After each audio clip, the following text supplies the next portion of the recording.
Committee Room 5, Sound.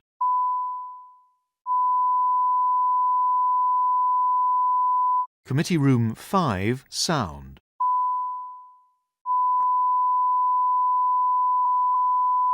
Committee Room 5, Sound.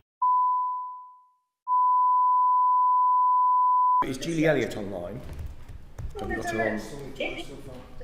We'll get it instead. Love it. Let's do it. Let's march on number 10. Because what You might we be last knocking on the door of the fridge. What? It's cowardice. It's a dereliction of duty. You know, Boris Johnson says with the Leeds in a free press, if he genuinely does, he needs to come on your show and he needs to come on our show. And it appears. Is that John? John, could you mute yourself? We can hear your telly, I think, or something like that. Is that Kathy Newman? No, yes, it's Kathy Newman talking about how she's going to march in 10 Downing Street. Right, Yes, okay. Morgan. Well, good luck with security. She got a mask. Channel 4. There's a Digital Culture, Media and Sports Committee member there. What's this? It's like a High Court judge. What's this? Yes.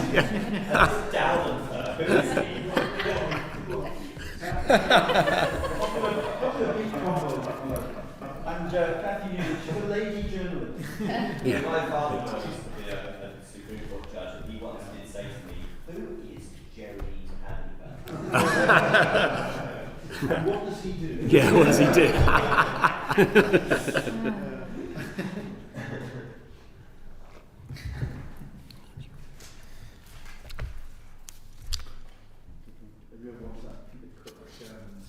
Oh yes.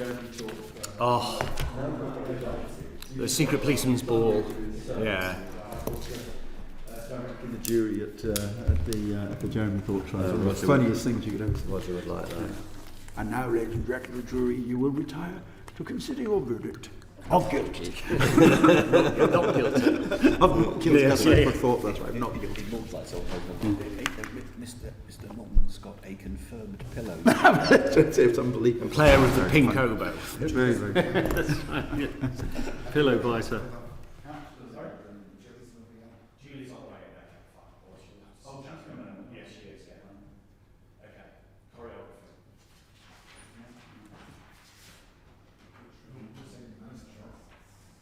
You're gonna have to.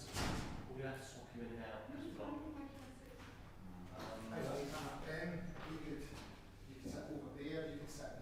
you want to be in the dock? Yeah. I'm thinking I can be defendant. Right. So KB.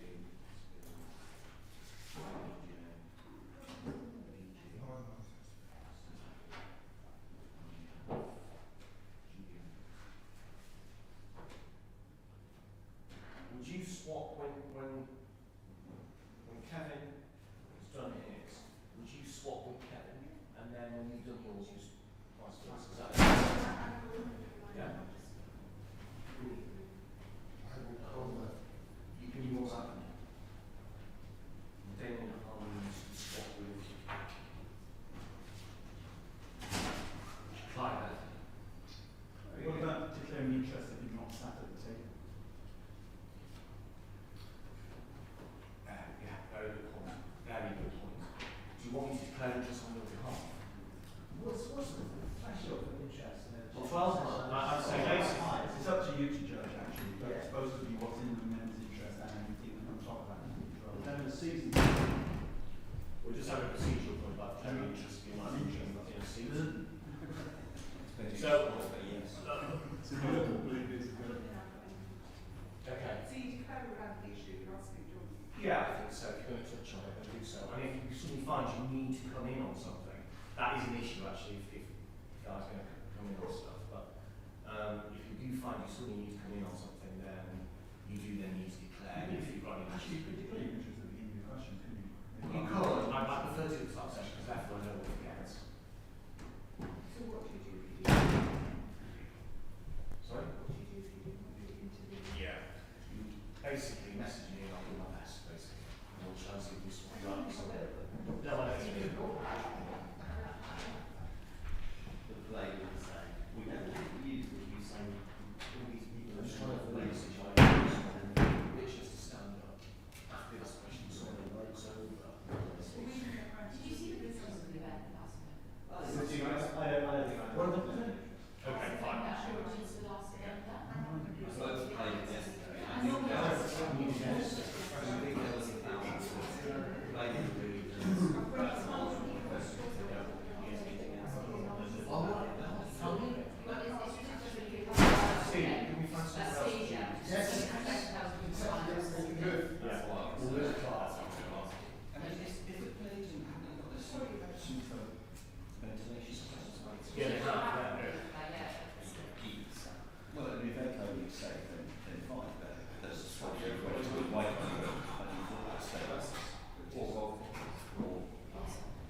Right, that's all good.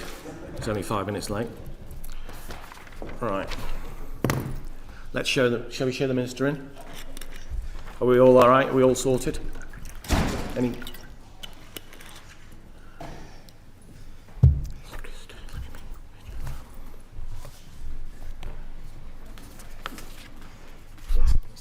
Morning. Morning.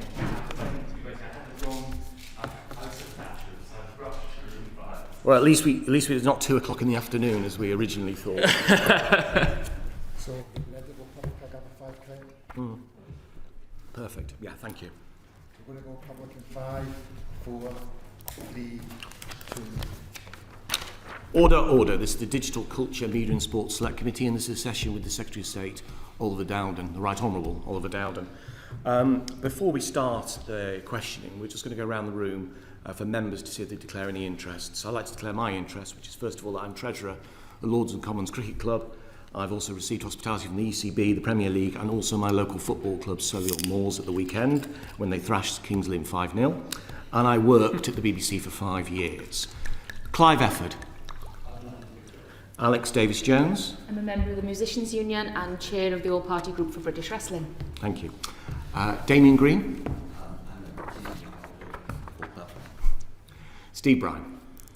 I'm an Honorary Vice President of Winchester City Football Club. And Kevin Brennan. I'm a member of the Musicians Union and the Ivor Academy for Songwriters and Composers, and I've received hospitality from the various public service broadcasters. Thank you. Thank you, Secretary of State, for joining us today. Let me paint you a picture.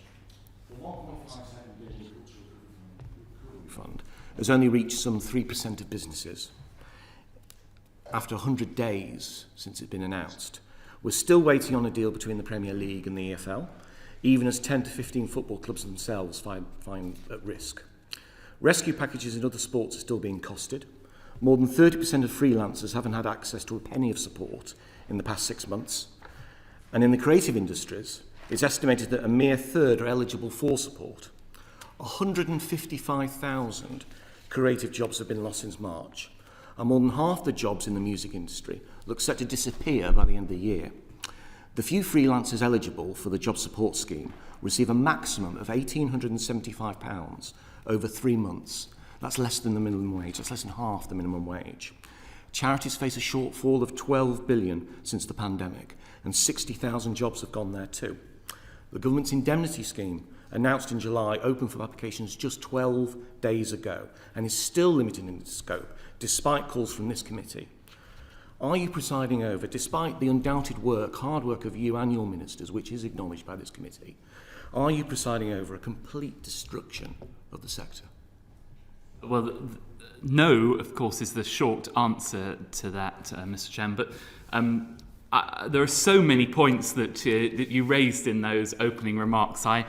I don't know quite where to begin, but just to give you an overview, and perhaps without getting into two countering speeches, just to give you a sense of some of the things that we have done. 1.57 billion was in fact the biggest single investment in arts in the history of our nation, negotiated and brokered by my department. £250 million went out the day before yesterday, saving 1,300 arts venues. £750 million, biggest amount of support for charities in their history, again brokered in record time.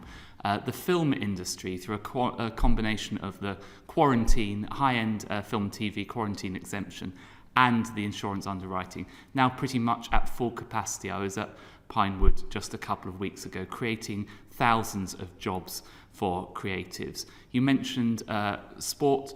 Operation Restart, Project Restart, ensured that we were one of the first countries in the world to get football back behind closed doors. And for the first time in history, thanks to the work of my department and others, we had the Premier League free to air for some of its matches on TV. We have achieved a huge amount in a short period of time against an extraordinary backdrop. Now, that does not, I don't want to suggest for one moment that I am complacent, and I know that many of the things that you have raised are very important questions, which I'm sure you will want to question me on in detail. But I don't think it's a fair characterisation on either ministers or indeed officials in my department to say that we've sort of presided over destruction. We have worked day in, day out, both to ensure that we get all our sectors back up and running as much as we possibly can, consistent with public health advice and the safety of the nation.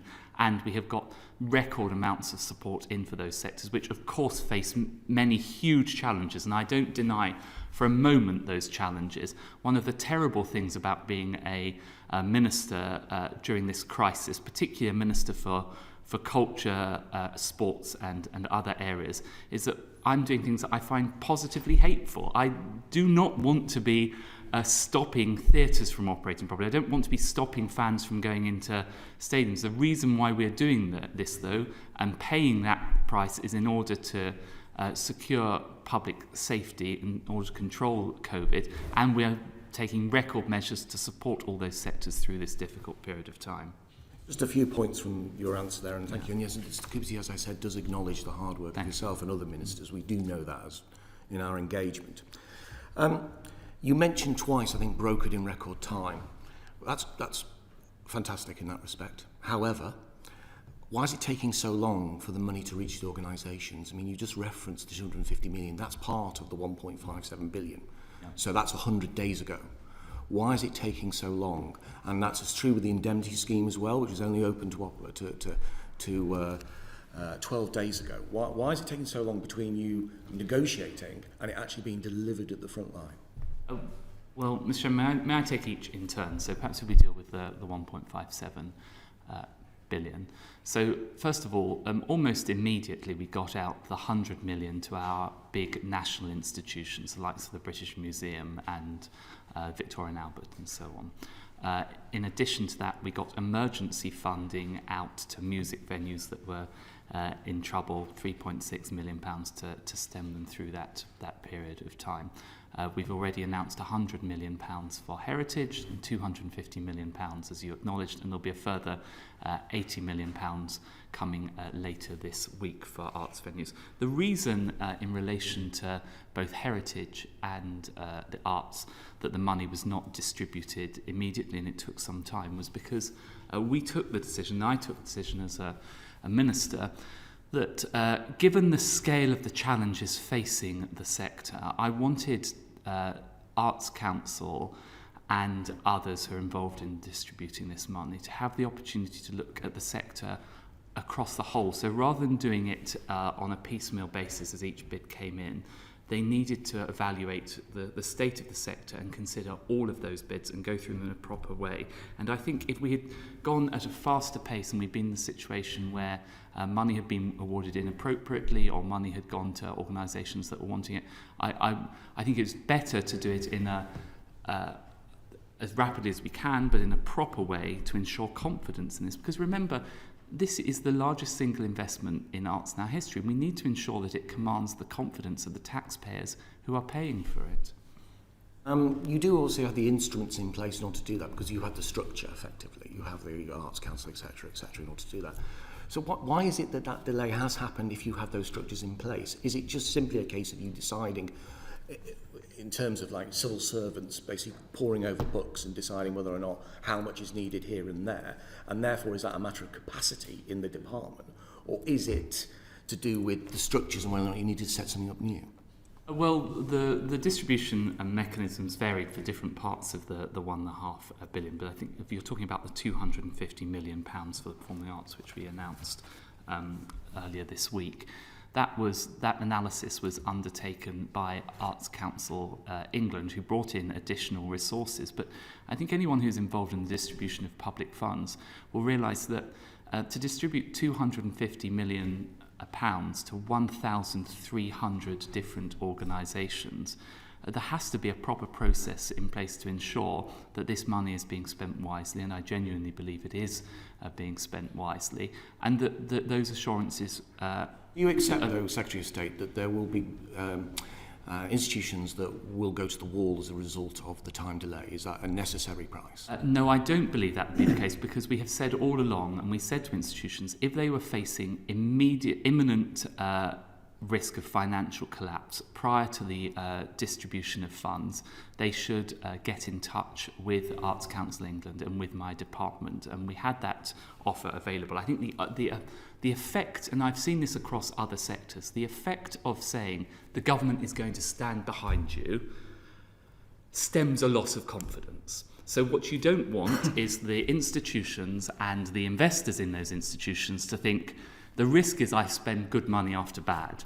So I stretch our budgets, I call on donors, and then we're going to go bust anyway. So we might as well not bother. Knowing that the government is there to stand behind them, I think has stemmed that loss of confidence. But in specific instances where we feared that there would be a loss of capacities, for example, in the music industry, we did bring forward grants soon. And it's also worth bearing in mind that Arts Council England has also, right from the very beginning of this and before the 1.57 billion was announced, has brought forward funding to support the sector in coordination with my department as one of our arm's length bodies, and continues to do so.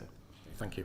Just a final question this part before I hand over to Kevin. I'm just going to touch very briefly on the relationship with the Treasury and the job support scheme. Isn't it pointless to have a scheme where you're asking companies to pay a third of salary when their businesses have been rendered unviable due to social distancing?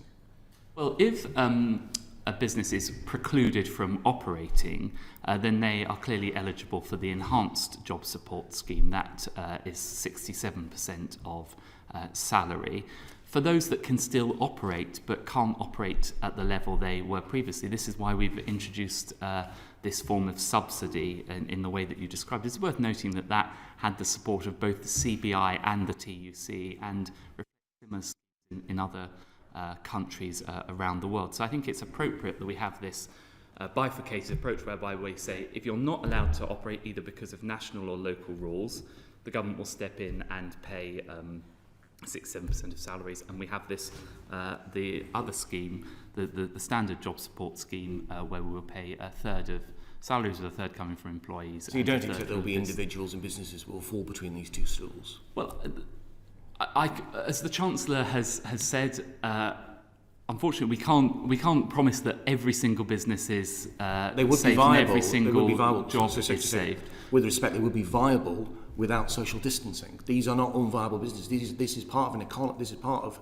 a sector of the economy which you well know is actually a growth engine in normal times. Yeah, and by the way, that is precisely the reason why I was able to convince the Treasury to spend £1.5 billion on this sector. It's because we know it is a growth industry of the future. This is an investment for the future. But it is also worth bearing in mind that those two schemes are supported by a range of other interventions. So, for example, the business grant scheme, tax cuts on VAT, deferrals of business rate payments, or a whole range of other measures, which, of course, you're familiar with, and I'm happy to go through. Kevin Brennan. Thank you, Chair, and welcome, Secretary of State. I want to talk a little bit about the workforce, because these are real people, and unlike Fatima in the advert, I'm not going to repeat what I've said already about the creative jobs and the attitude, but it turns out Fatima's not Fatima at all. Fatima is apparently Desiree, who is from a ballet school in Atlanta, Georgia, in the USA. I mean, could you at least promise that if the government's going to put crass adverts out like this, as you described it, that they at least feature real British artists, and that they actually get paid for the use of their image? Look, I've made my views on that advert very clear, and I would just like to take this opportunity, if you will allow me, Mr. Chairman, to once again restate the huge value of the performing arts in this country, and my passion that I have them. I was at the Royal Ballet just on Friday. It was wonderful to see artists performing again. I know the huge value they bring to this country, and that is, by the way, why on the same day of that advert, I was in Battersea announcing that the government had provided £600,000 to the dance school there. That is why the Birmingham Royal Ballet has got £600,000. It's not just because of the innate value of them, but because we know that those are jobs that should be preserved, and we're working tirelessly to preserve them. And that's what I want to press you on a little bit, because you and your colleagues have been claiming that 2/3 of those in arts and entertainments That's 64,000 out of 99,000 are taking up the self-employed, have taken up the self-employed income support scheme. But there's a further 88,000 in the sector who are deemed ineligible by the government. So the true figure is that about a third of freelancers really in the creative sector have been able to benefit. That's true, isn't it?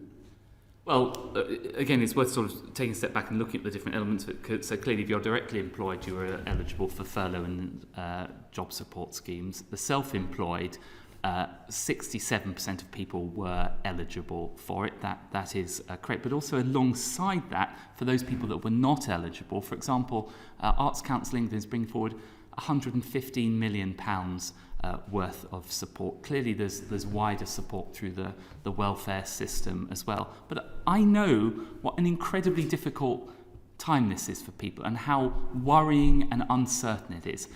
Ultimately, could I on that point just read you, because it's a very fair point you're making. It is a difficult time. Can I just read you something? I spoke to Jacqueline Hines yesterday, who I know, who's a member of the Musicians Union, is a very extremely talented flautist. And she said to me, we're not just musicians, we are members of society. We're people with families and needs. I have gone from being an active and engaged member of society, serving musical charities and educational projects, to someone who can't afford to leave their house. I can barely afford food. I cannot afford to support my family in their hour of need. And I can't pursue my education, which I've saved and waited for 10 years for. I would have been performing internationally this summer, an enthusiastic ambassador for my art and my culture. Instead, I haven't left the house for a month and have not seen another human being. I'm looking to selling the instruments which fostered so many connections and brought me and others so much joy. I'm no longer a member of society. Now, Jacqueline is one of those people who made her living as a musician partly through teaching and partly through performing. And because her income from teaching was slightly over 50% of her income, she didn't qualify for any of these schemes from the government. And like many musicians, that element of her job is effectively a 0 hours type of contract. So most of it disappeared, with COVID, and all her performing work disappeared with COVID. And the government hasn't wrapped its arms around Jacqueline. And what do you have to say to people, real people like that, who are in this sort of situation? Well, the first thing I have to say to Jacqueline and all people in that situation is I know what a terribly difficult time this is for people because arts can't perform. And the reason why they can't perform is because of the measures we've had to take to control this virus. This is not something we have wanted to do. And I know that the only way we can get all those people back doing the job that they love, they're brilliant at, and generates wealth and opportunities for people and fulfills them and helps them support their families, is to get people back in theatres without social distancing, get the economy back to normal. We're working tirelessly to achieve that, consistent with the public health guidance. But then we are working to support the industry through a range of different schemes. Now, I know that Jacqueline in this case was, from what you've described, was not eligible for the self-employed job support scheme, but that is why we've put other support in, for example, through Arts Council England, and why if you take, for example, what we announced earlier this week, the £250 million, if you take somewhere like the Old Vic that I was at on Thursday, the £600,000 we've provided for the Old Vic enables them to have integrated digital and socially distanced performances that make those viable, which in turn creates the opportunities to get freelancers working, just as we've been able to do. And that's welcome, Secretary State, but my point is that despite what ministers have said, 2/3 of freelancers are not getting any help because of the kind of situation I've described to you in the individual case of Jacqueline. And that's the reality out there on the ground. And I just want to impress that upon you, that is real. And those are real people living real lives and making a real contribution to society who are not being supported by the government because of the way that the schemes have been designed. And I just would welcome an admission that that is the case for people like Jacqueline. Well, I certainly accept that we have not been able, through the self-employed support scheme, to cover every single person because of those gaps that you identified. But it remains the case that 2/3 of them are covered. And secondly, because of those gaps, there are a range of other supports in place. Of course, there is the underlying support of the welfare system, where we put additional resourcing, for example, increased universal credit allowances and so on. But in addition to that, we're working with Arts Council England to create more opportunities for them. That's why we've allocated £150 million. And that is why we're investing this money. Remember, this money, and there's a bit of a misconception about the 1.57 billion. Of course, it's about preserving the institutions, but in doing so, we're encouraging institutions to preserve themselves in a way that creates opportunities. And 30,000 opportunities, we believe, will be created through this money. Well, I just want to make the point, it's 1/3, not 2/3, and I think the figures show that, as I read out earlier. Just two quick questions, because we're under a time constraint this morning.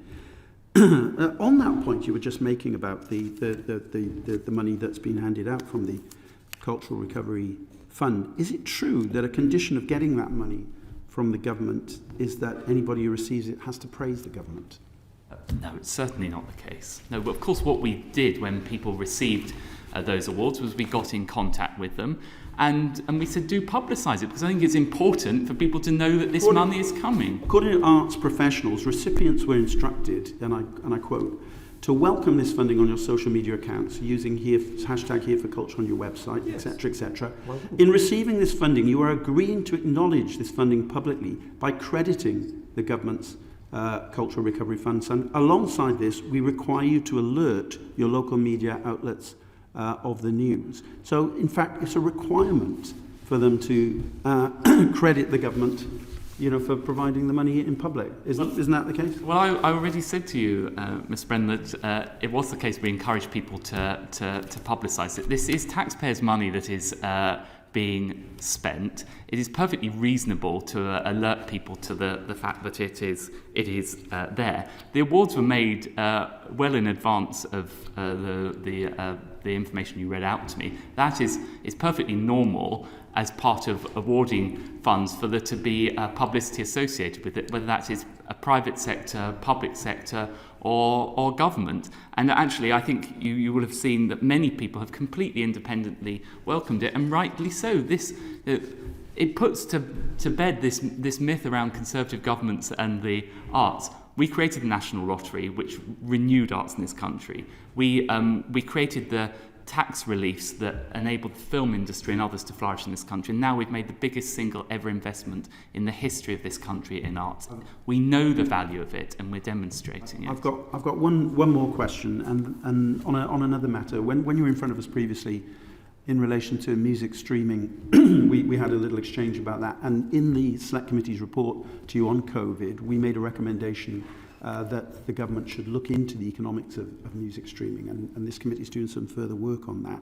And the response was that the Intellectual Property Office are supporting a research project on this, and I welcome that response. Would you be happy to say publicly here at the committee today that everybody should fully cooperate with that report that's been prepared with the support of the Intellectual Property Office, including the record companies, and be fully transparent in supplying information so that it can produce a worthwhile report?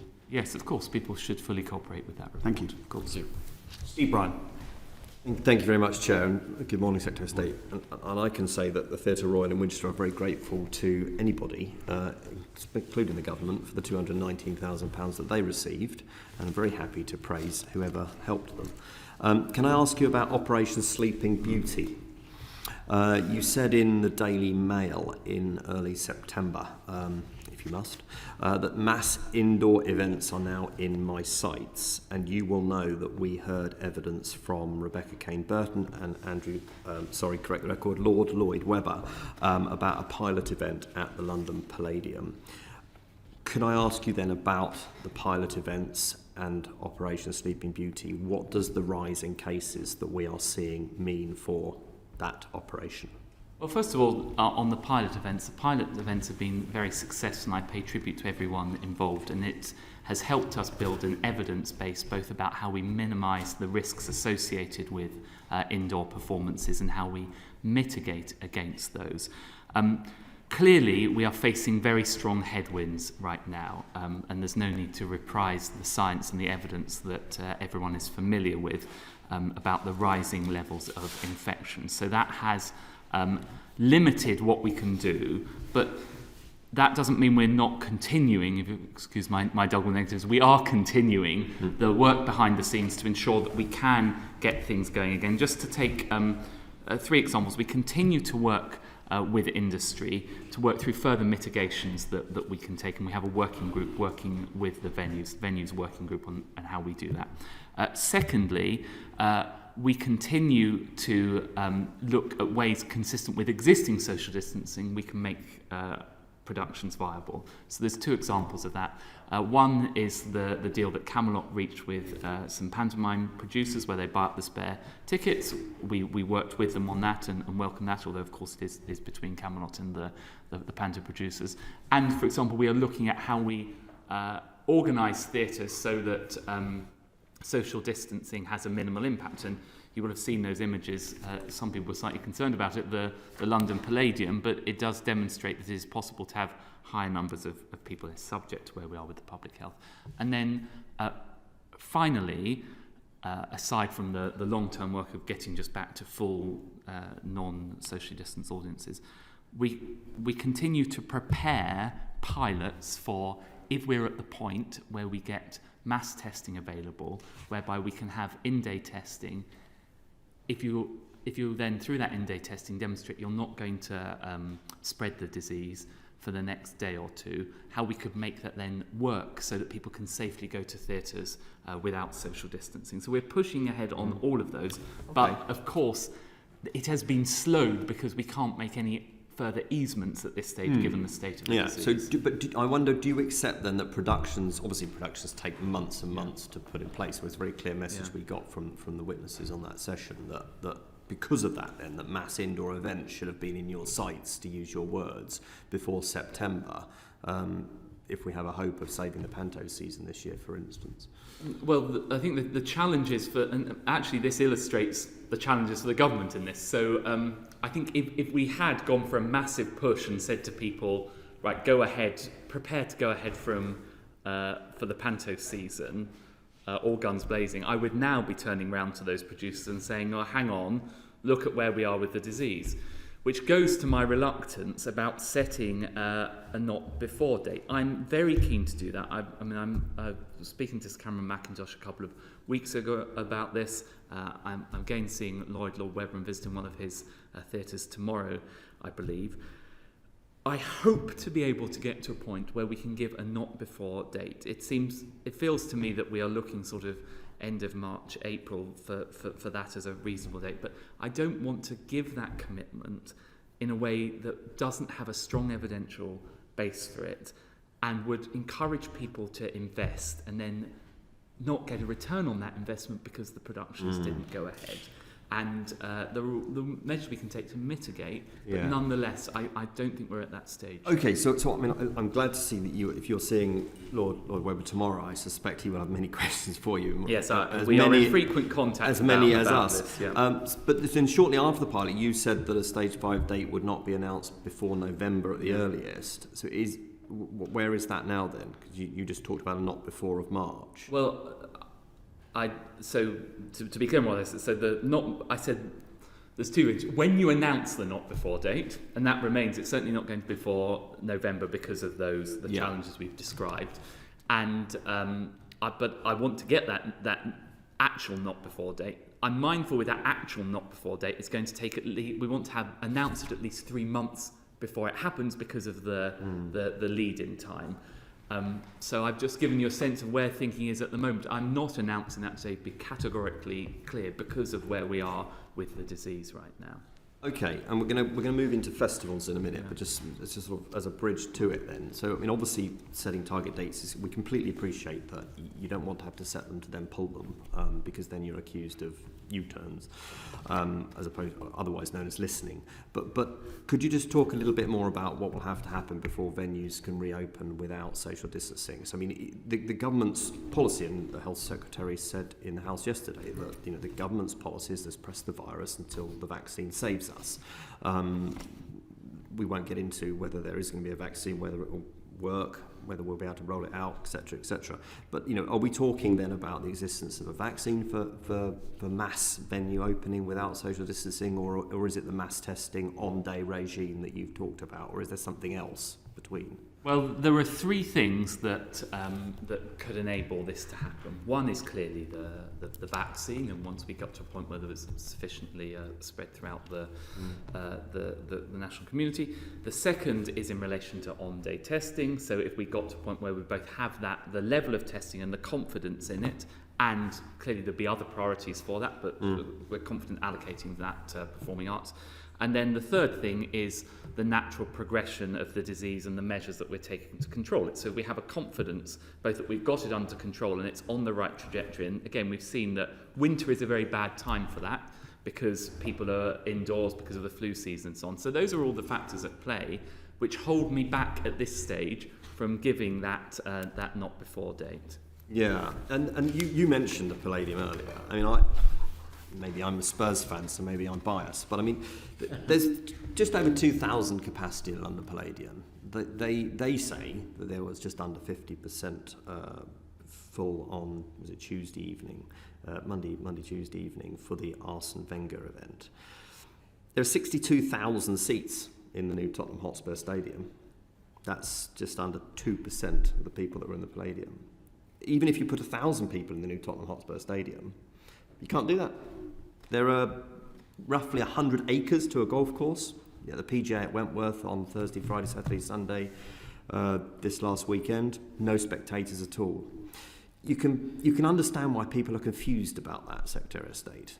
1,000 people to watch Arsene Wenger talk about the history of Arsenal's great period, but you can't actually watch the current situation. Yes, of course, I accept people's frustration at the inconsistency there, but all I can do is explain to you how this has come about. And the simple reason for it is that in relation to sports, we had sports on a path to return to normality. Mm-hmm. And indeed, sports were the first to get on the first stage of return to normality. That is football behind closed doors. I think we were one of the first countries in the world to achieve it. And at that time, I was being attacked by arts for saying that I was prioritising sports. The next phase was to have pilots to move to a point from the 1st of October whereby we would be able to have socially distanced performance spectators in stadiums. That is what I desperately wanted to happen because of where we are with the disease and the rapidly rising rates of infection.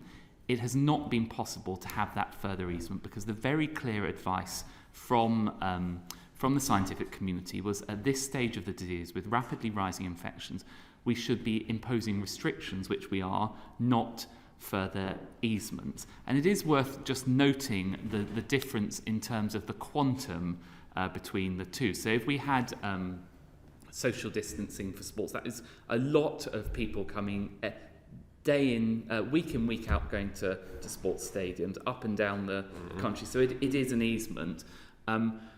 That contrasts to socially distanced indoor performance. Clearly, people have noticed the Palladium. There are actually very few socially distanced indoor performances going on. They're not massively financially viable. In fact, they're not really financially viable. So it's a different scale. But all I can do is explain why I want sports to go ahead and why we can't at the moment. If people are unhappy with indoor performances going ahead with social distancing, that's a separate question as to whether you stop them, you can can appreciate why it, if we're in the business of a presentation and how it presents, it looks terrible, doesn't it?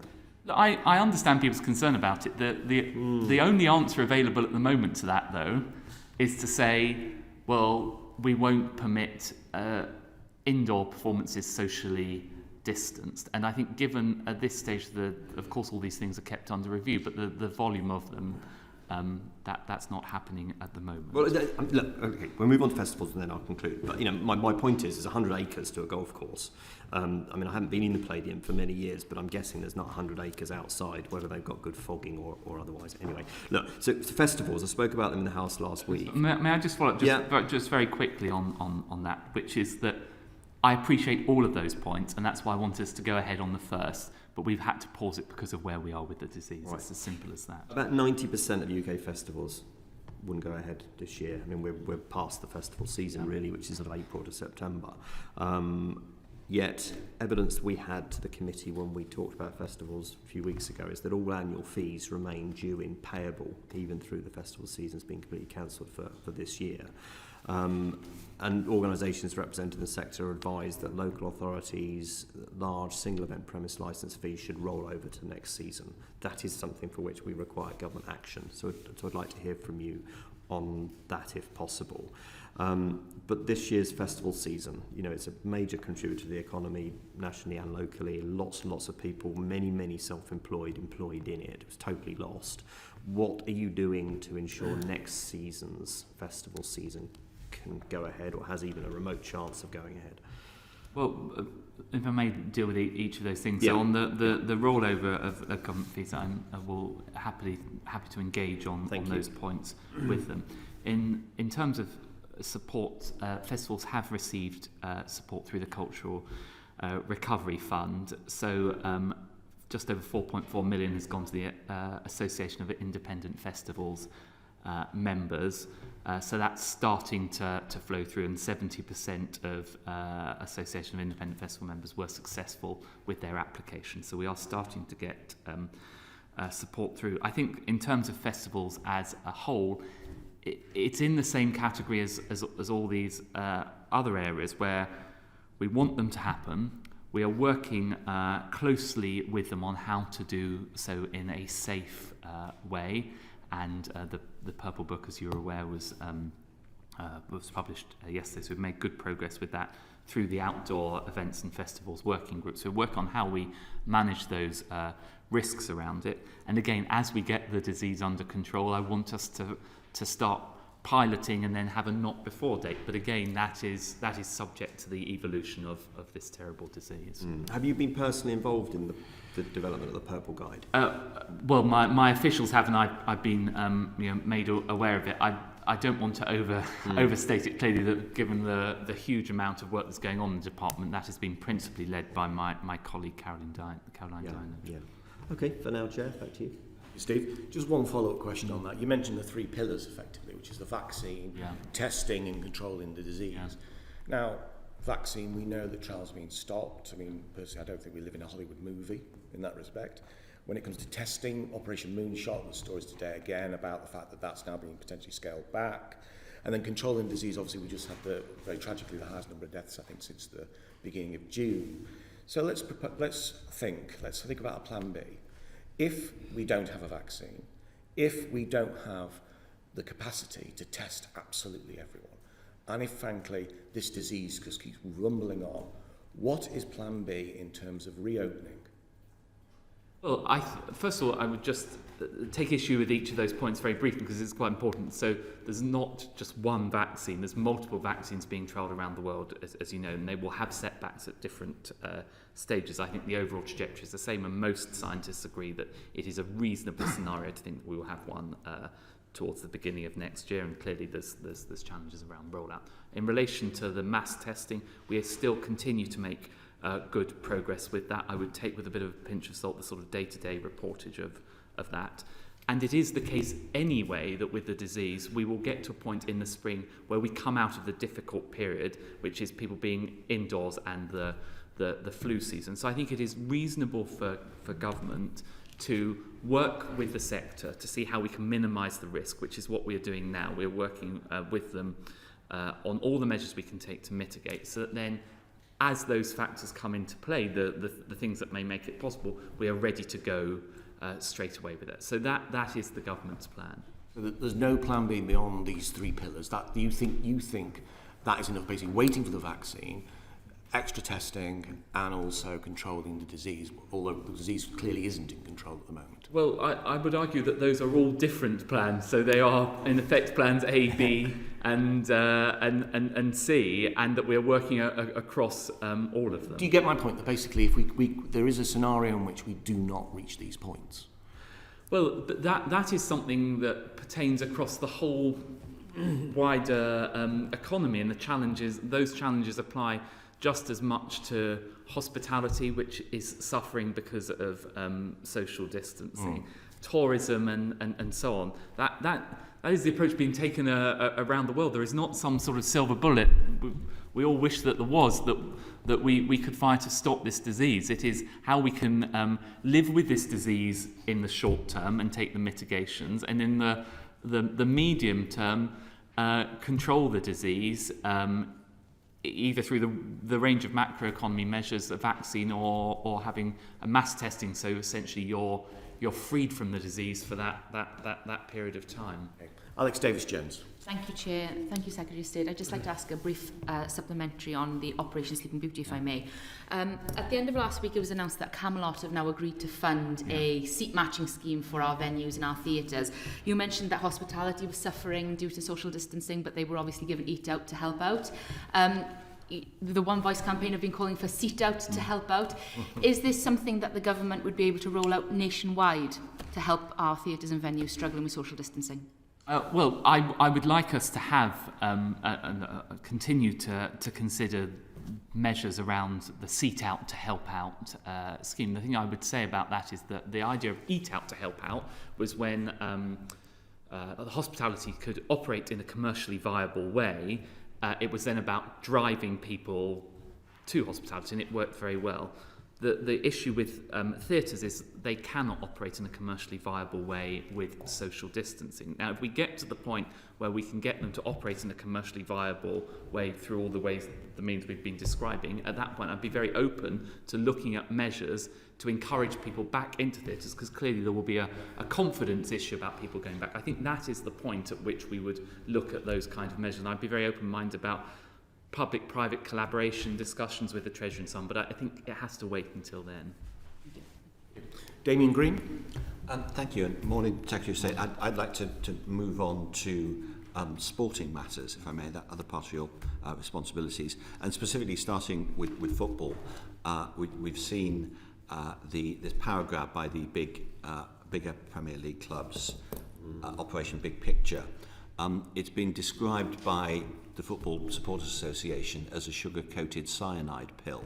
I think that's a pretty accurate description. Do you? Well, I've made clear my deep scepticism and concern about this, both in terms of the provisions itself, where it seems to tend towards a closed shop for effectively the six most powerful clubs in the Premier League, since they would have a majority of the nine. But I think more importantly for government right now, there is a problem in football, which football is perfectly capable of resolving itself, whereby the Premier League and the EFL just need to get together and do this deal. We know that from conversations I've had, we know that EFL clubs will not be allowed to go bust, and the resources there, but we need a comprehensive deal, and I think that this is a distraction at best from that. And I think what it demonstrates is that we were wise to put in our manifesto provisions for a fan-led review, because it genuinely brings into question the ability of football to govern itself properly. And I think the way that football can demonstrate that it can govern itself well and properly is to get this deal over the line, which is there to be had, whereby the Premier League uses its wealth to support the wider football family, which is common in other countries, and the EFL also comes properly to the negotiating table rather than being distracted by projects like this. And you just said very significantly that no EFL club will be allowed to go bust. That would be extraordinarily welcome given the current situation. How can you guarantee that? Well, those are the conversations that I have had with EFL and Premier League. I've received assurances that they would not allow that to happen. They have the resources to stop that happening. But that is there's one question about a club right on the edge that could just go bust, and stopping that from happening. That is a piecemeal solution. What we want is a proper deal where we have the funding available to the EFL to ensure that they can give clubs the certainty through this period where there isn't that they don't have fans in stadiums. And the Premier League spent £1 billion in this most recent transfer window. That's more than the four richest leagues in Europe after them combined. The money is there. Well, yeah, I think they spent more on agents' fees or enough that would keep several lower divisions going. But is this, I mean, you say that there is a deal clearly to be had. Yeah. Is that just between the Premier League and the EFL, or is the government involved at all? In particular, is it involved in putting in any money? Well, so it would be between the EFL and the Premier League because the money is there. And I think the question I have to ask myself as Secretary of State, and the Chancellor would have to ask himself, is that given there is that much money in football, could we seriously turn round to a pensioner in Hartlepool and say that some of her taxes would have to go to support this? We have, though, provided, of course, as you know, lots of wider support for the sport. So the role of government, though, in relation to this deal is to try and bring those two sides of the table together. I've met extensively with Richard Marston and Rick Parry, as my colleague, the Sports Minister, Nigel Huddleston. We're all pretty convinced that this deal can be done. Premier League have indicated in principle their willingness to do this. I hope that EFL will stop being distracted by this latest wheeze over the weekend and come seriously to the table and do the deal. It sounds like you're not desperately impressed by Rick Parry's performance through this. Well, I would have preferred that at the end of this we had, rather than reading about this Project Power Grab, as you I think rightly put it, instead I was reading how they'd come to a deal to secure the future of football. I think that would be a much better use of people's time. Thank you. I mean, moving on to the wider point and picking up on some of Steve Bryan's point, one of the things we've learned over the past 6 months is that scientists honourably disagree. The idea of following the science is a slightly fuzzy concept because they disagree. But the one thing they all agree on is that outdoors is healthier than indoors. And in that regard, it is extraordinary, even at a time when restrictions are being tightened, that outdoor sporting events that would attract spectators are not being allowed. I mean, that seems to be one of the first things that should be happening after schools and work, which the government has rightly prioritised. So, yeah, how close are we to this? Because, I mean... Well, look, we were ready to go. We'd had the pilots. The pilots have been successful, and we're ready to go from the 1st of October.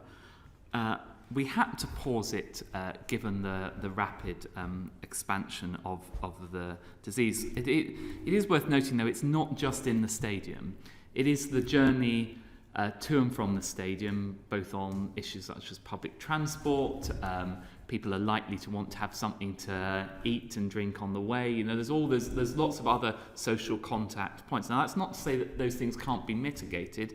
They can be, but we do have to accept, in permitting that to go ahead from the 1st of October, we would have been having an easing in restrictions, an increase in social interaction, which could have aided the spread of the disease at the same time as we were imposing lots of further restrictions. Indeed, you can see just this week that we've had to impose those further restrictions. It may well be the case that more come along the line. Now, if we get to the point, and when we get to the point where we have confidence that we have got the disease under control in the sense of we're not on this rapid upward curve, then I will want to rapidly return to this decision. But through things such as the STIG group, so the Science, Technology and Innovation Group, chaired by David Ross, we are continue to look at further work we can do to further increase our assurance about minimising the risks around this. So we're ready to go the moment we get the starting gun fired, if you see what I mean. The Sports Technology and Innovation Group have been proposing various high-tech solutions. Are you looking at those? Yes, yeah, we are, of course, and we will seek to adapt as many of those we can. By the way, we've got a history of doing that. That's how we were able to, through intensive negotiation with people like Jonathan Van Tam of Public Health England and others, we got Premier League up and running shortly afterwards, Championship, very, very rapidly, very early on, and got lots of money back in the sport through that. And one very immediate practical point, given that we're now moving away from the period where all Premier League games are free to air, Liverpool is now the city most in lockdown in this country. This Saturday is the Merseyside derby. It's not free to air. So you can't watch it in the stadium, you can't watch it in the pub. and you need to have BT Sport and pay for it to watch it.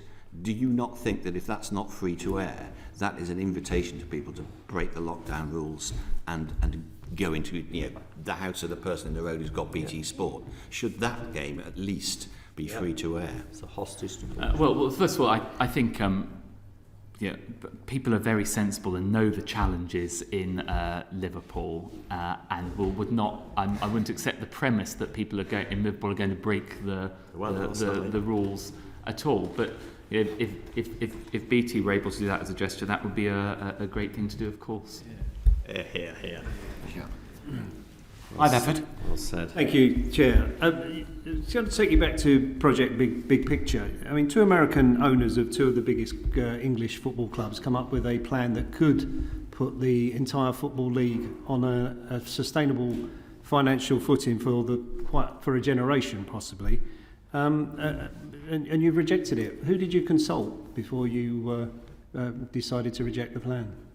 Well, I've received advice from my officials on the impact of that. I've received lots of immediate representation from fans and indeed members of Parliament who expressed severe concerns about that. And I think the concern around this is twofold. One, now is not the time to be doing this thing. Now is the time to, rather than to divide football, to bring it together to solve this problem. But secondly, there were big concerns, which I shared, about it appearing to entrench the position of a small number of clubs in a closed shop situation. And I do think it makes the case, if they were going to go down this line, that there's a real problem with the governance of football around whether this is working properly, which is why we'd need to return to a fan-led review. So, who do you represent in this? Is it the 72 Football League clubs, or is it the 14 that are outside the Big Six in the Premier League? Or, I mean, who is it that you're standing up for? The British people. I represent the people, the voters who elected this government in the interests of the voters, including large numbers of football fans who I think are very concerned about this. So we know what you're against, so what's your plan? So the first thing we need to do is to make sure that the Premier League and EFL reach this deal. The deal is there to be done. It doesn't require this closed shop arrangement. There is a deal there. The money is in the Premier League available to do it. They're that far from sorting it out, and I think that it is right that they do that. So you've been involved in the negotiations, and I mean, according to reports, that the government, Football League and the Premier League have been in discussions. So the Premier League are offering a £40 million grant and a £110 million loan. Is that what? Do you recognise that? I'm not going to start disclosing the private details of those negotiations. I've given you an overall sense of where we are with it. Okay, but they want to have an agreement post-Brexit to import 16-year-old footballers, which could devastate many of the academies in the country. They want the Carabao Cup to be terminated. They don't want to participate in that. That's a major part of TV revenues for the English Football League. That would be devastating. They want control over the salary cap for English Football League clubs. And they want the limit on the number of loan players that can play in English Football League teams to be lifted. Is that not just the Premier League operating like a closed shop and holding a gun to the head of the English Football League? Look, I want to be clear on this, and I hope that I haven't given this impression that somehow the EFL are the bad guys in this and the Premier League are the good guys in this. Of course, that is why the deal hasn't been done, because of some of those sort of conditions. But that doesn't mean that there isn't a deal there to be done if the flexibility is shown on both sides, that the Premier League has the resources, but they should not be using that to extract unreasonable conditions from the EFL. Why should they be extracting any conditions at all? This is a crisis situation. Why should the Premier League be allowed to exploit it? Well, clearly, in reaching a deal, it is a deal between the two parties. I'm not you'll notice I've not endorsed any of those proposals. I don't want to start getting in this committee or in public into a line-by-line appraisal of each of the terms there. But it's quite clear from what you're saying that they are at that point where they're both sides are coming together.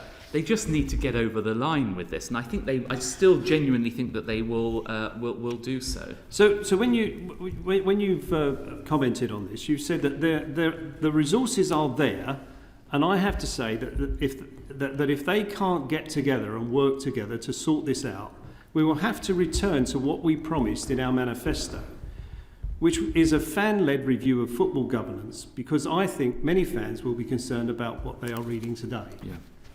When did you depart from the plan to have a fan-led review of football governance? It's always been the case we'll have a fan-led. Well, why are you returning to it? So we're returning to it imminently. So what I would rather, I don't want right now to be conducting a fan-led review when, as you rightly say, there is a crisis in football and we need to get this resolved and we need to get the money flowing. But I'm getting close to the point where I'm going to be left with no choice but to get on with this imminently, because of the failure of football to help themselves. Okay, so the issue of a fan-led review is a threat. It's a bargaining chip, not actually a proper commitment from the government. The government will conduct that in a proper and orderly way over the course of this Parliament. Because of what's been going on recently, it suggests a need to bring forward that and crack on with it imminently, which is not what I want to do, because I don't think that's what football should be focusing on right now. I think football should be focusing right now, getting this deal. Once we're through the COVID crisis, we can look in good order at the governance arrangements for football. So can I just be clear, though, about just one last go? This situation that we're in, where you stood with the Premier League and said we'll get the Premier League going, we would get money into the wider football pyramid, and that what you didn't say at that time was, but there will be conditions imposed by the Premier League in return for that. But you've just said that no football clubs will be allowed to go bust. So that means that the EFL doesn't need to negotiate anymore. You're all committing to preventing any football clubs being put into receivership. No, to be clear, I've had the assurance from the EFL that they will not allow clubs to go bust in the short run. That is not a government assurance, as assurance that I've received from the sport. I'm certainly not taking sides in this, as you seem to be implying with your line of questioning. I've been equally robust with the Premier League. I don't think I could have put it more clearly that they've had a transfer window in which they've spent £1 billion, more than the next 4 clubs put together. They have got the resources. They should come to the table. But what I'm not saying equally is on the other side that the EFL are on the side of the Angels and the Premier League aren't. This is a classic commercial negotiation.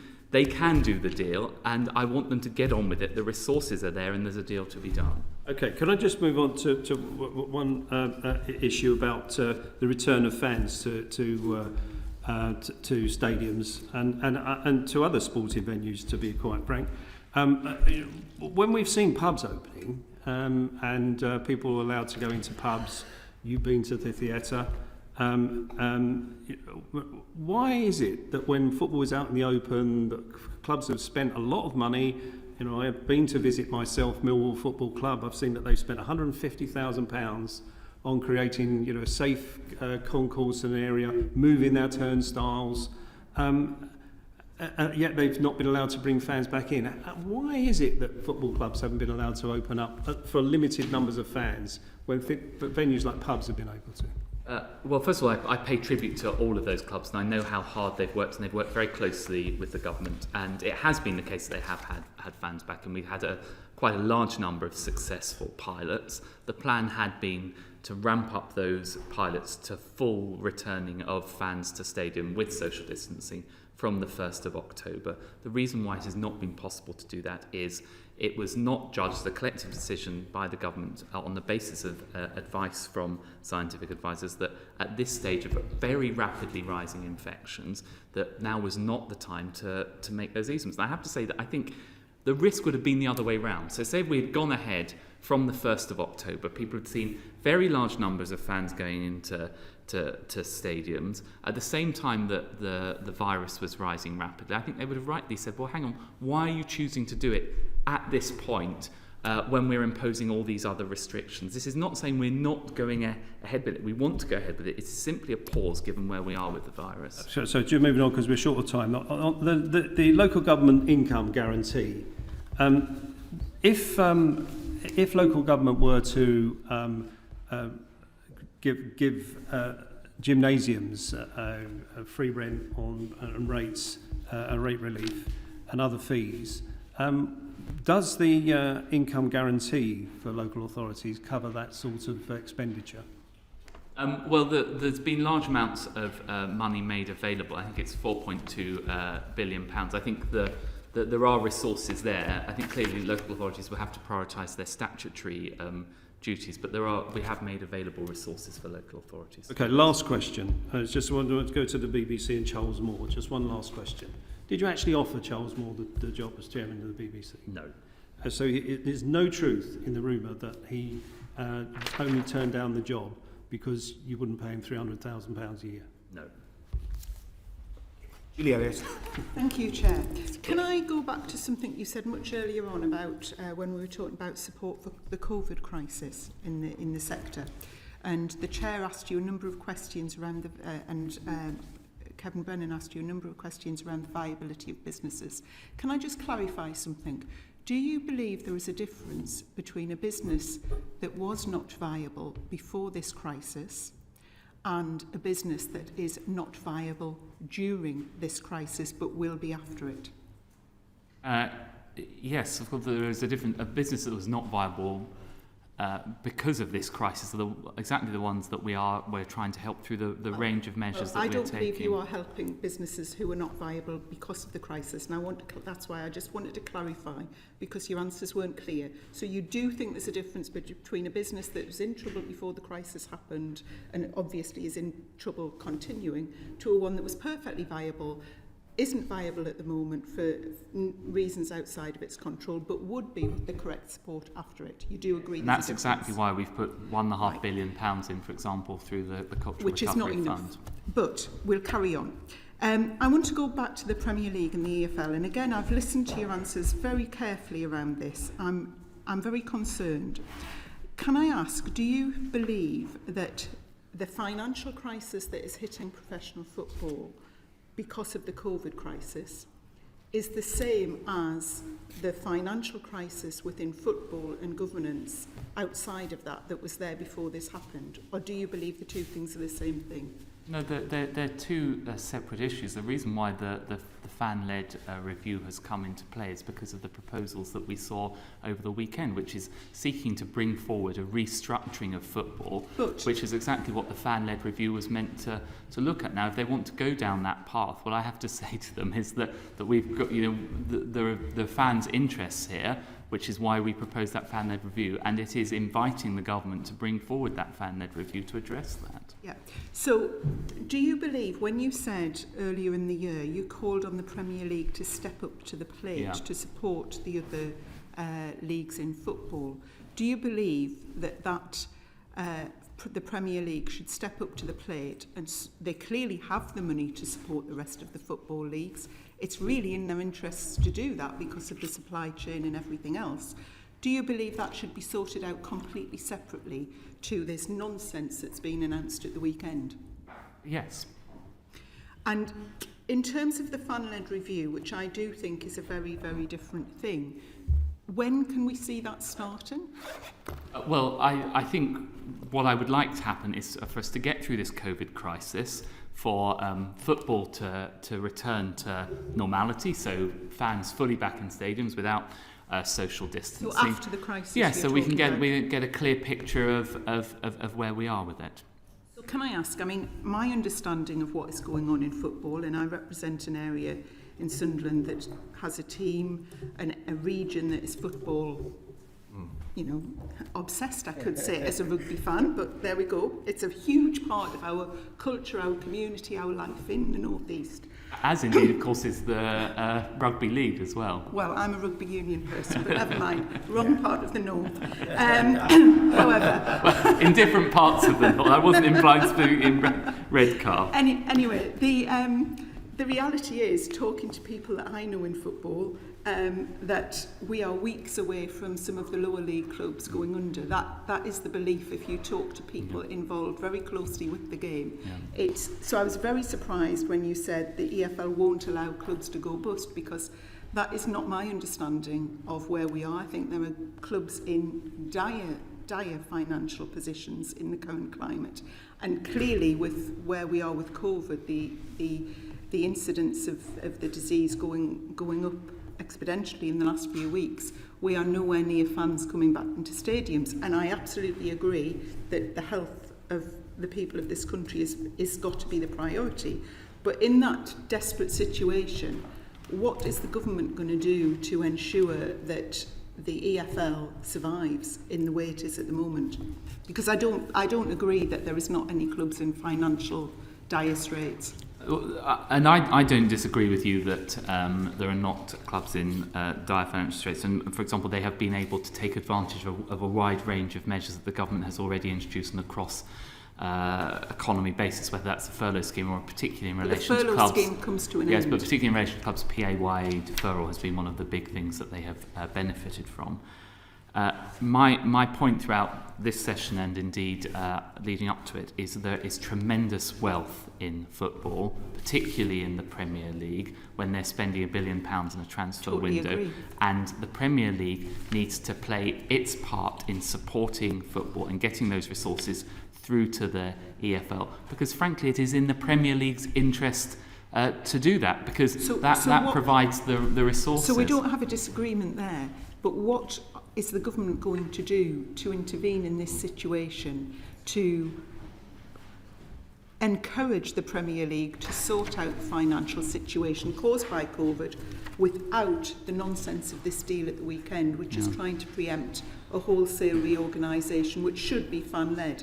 Well, we continue to keep the pressure on the Premier League to do this deal. I'm in frequent contact with Richard Masters, and that they know that there's a duty on them to do this. They are engaging in those talks, and they need to get it over the line. I made it very clear that is the government's clear expectation, that they should do this. And I don't think government does not want to step into the governance of football to sort this out for them. But we're not talking about the governance of football. That is my exact point. And at the beginning you agreed with me that the COVID crisis should be sorted out separately to the overhaul of the governance and finance moving forward of football as a whole, which does need to be restructured. I don't think there's any disagreement anywhere that needs to be reformed. But the COVID crisis has got nothing to do with governance. The COVID crisis has caused a huge financial crisis within football, when it is a sport that, as you said, they've spent £1 billion in transfers amongst 4 clubs. There was money there. But I do think the COVID crisis has something to do with governance, in the sense that the failure, when there's obviously a deal to be done to do that, does point to failures in the governance of the sport, and further illustrates that. I don't want to sit here in front of you and start making threats to the Premier League, but I think they are well aware. The Premier League are making threats to the rest of the EFL. I think the Premier League are well aware that there are options available to the government. Okay, I want to move on to women's sport, because we're very time limited. The organisation Women in Football have a membership of around 4,000 women who work in football, and they do incredible work supporting women in the sector. They recently relaunched publishing a survey they conducted amongst their membership. Have you seen the report?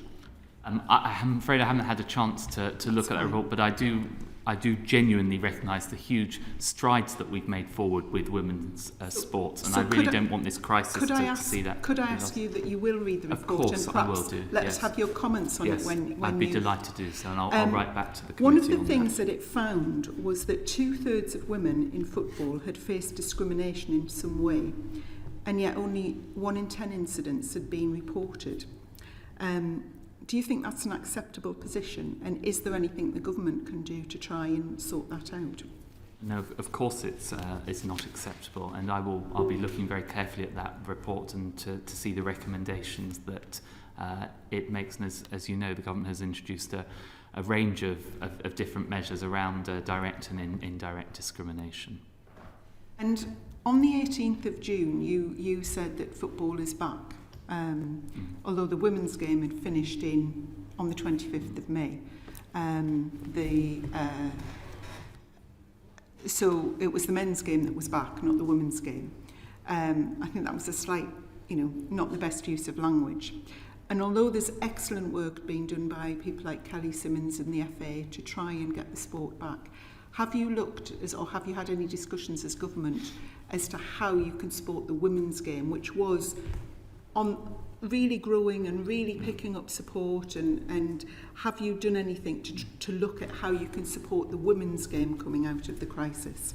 Yes, and I think actually if you look at, I believe I made those remarks at one of the Downing Street press conferences, and I think if you look earlier on, I did make reference to the women's game at that point, and we are working with the FA, and we've had discussions with the FA about what further things we can do to support the women's game, because it would be a terrible failure if during this crisis we saw big steps back from the huge gains that we have made with the growth of women's sport, particularly women's football in this country over the past 5 or 10 years. Can I ask, because one of the things that's very important to any sport growing in this country is that it's free to view, which has been, highlighted earlier. Where are the government in terms of the review of the listed free to view sporting events, and has there been any specific emphasis on looking at women's sporting events? So I'm not just talking about women's football here, I'm talking about women's sport in general.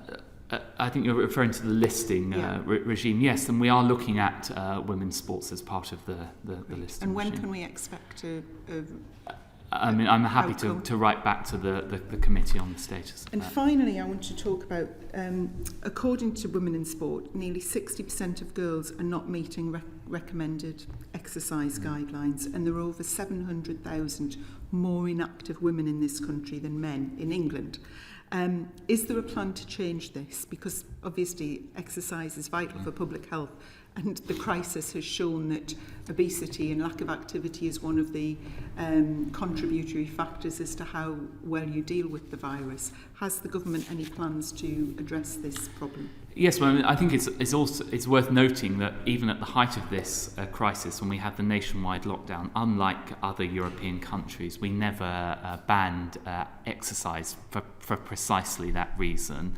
And actually, if you look at the tiering, even in Tier 3, we haven't really imposed big restrictions on But it's exercise. the imbalance between women and men. Yes, and I think on the point, that is why as we were coming out of the first phase of the crisis, that's why the Prime Minister announced a range of measures, whether it's record investment in cycling lanes, walking paths, and all these other things to get people up and active, because it's an essential part of our work to deal with this crisis, because we know that obesity is a strong contributory factor to the impact of COVID. Are you looking at any targeted measures to increase the number of women partaking in exercise? Yes, well, first of all, in any government measures, we have to undertake an equality impact assessment and make sure that we consider the impact on women as well, yes. Thank you. Thank you. Secretary of State, you mentioned options when replying to my colleague in terms of Premier League. You said there are options available if they don't come to a deal. Now, I have to say that last time you were here, I think you said exactly the same words in terms of, that basically the Premier League needs to come forward, step up to the plate, etc., etc. And here we are, several months on. Other sports have sorted themselves out, and the Premier League and EFL are fighting like two cats in a sack, basically. Are you in despair at what they're doing? Do you recognise that there is an unequal relationship between the EFL and the Premier League? And what will you ultimately do if they do not sort this out? Will you consider, for instance, a levy on the Premier League in order to bail out the EFL clubs? Well, I agree with all of the points that you've made up to that point. I don't want to start getting drawn down the path around levies and so on, because I think that the best way to resolve this and the way available for the sports to resolve this is to reach that deal. I genuinely think we are that close from the deal being done. And actually, I'm hopeful that if the Premier League understand the perception of their sport when they're spending so much money on it, that they should be doing their part. And if the EFL understand that it's not what fans or anyone else wants, this project we've seen over the weekend, if both of them can disabuse themselves of those sort of misconceptions. I'm not saying that it's universal, but I think that they can get to that point. I don't want the government to have to step in either to look at the overall governance of football because it's going down a completely different path through a fan-led review, or any other more direct actions against to government to recoup monies from the Premier League. Well, Gareth Bale's weekly salary would have bailed out Macclesfield Town. It's absolutely perverse in my view, but anyway. Well, that's a very apt observation. Alex Davis-Jones.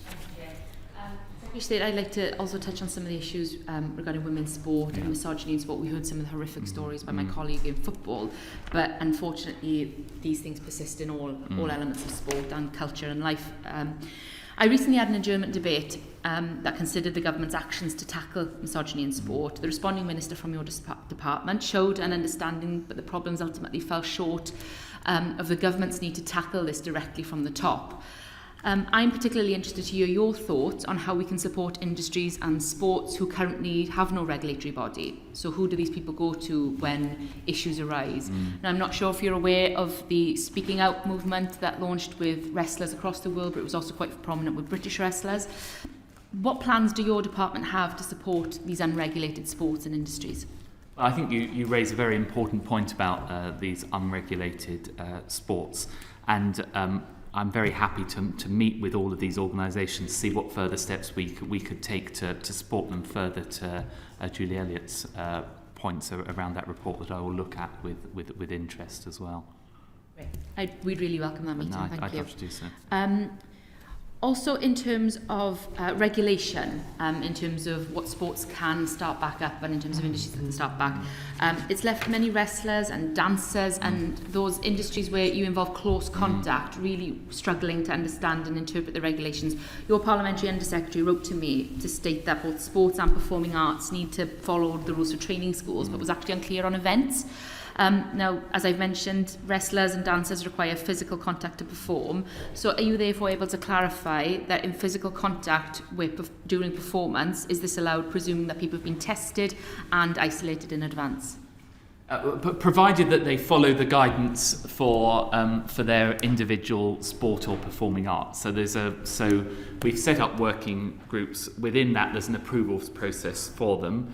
Provided we are content that those mitigations will work, and those are, as you say, those are the obvious appropriate mitigations, that yes, then we will through the various government bodies will approve that. And what if the industry or the sport doesn't have a regulatory body? Or yes, well, I think this is I would urge them to get in touch either through my private office or directly to officials in my department, and we can see how we can address those bodies that don't have the governing. So those sports which don't have the governing body to be able to facilitate them to do that. Okay, thank you. And then I'd just also like to ask one brief question on pay-per-view, which we've already discussed. The Merseyside Derby is now on BT Sport, which is only going to force people indoors to watch the game. We've discussed the free-to-view elements, but on the weekend, Sky Sports have now announced that fans need to pay an additional £15 pay-per-view on top of their monthly Sky and BT subscriptions.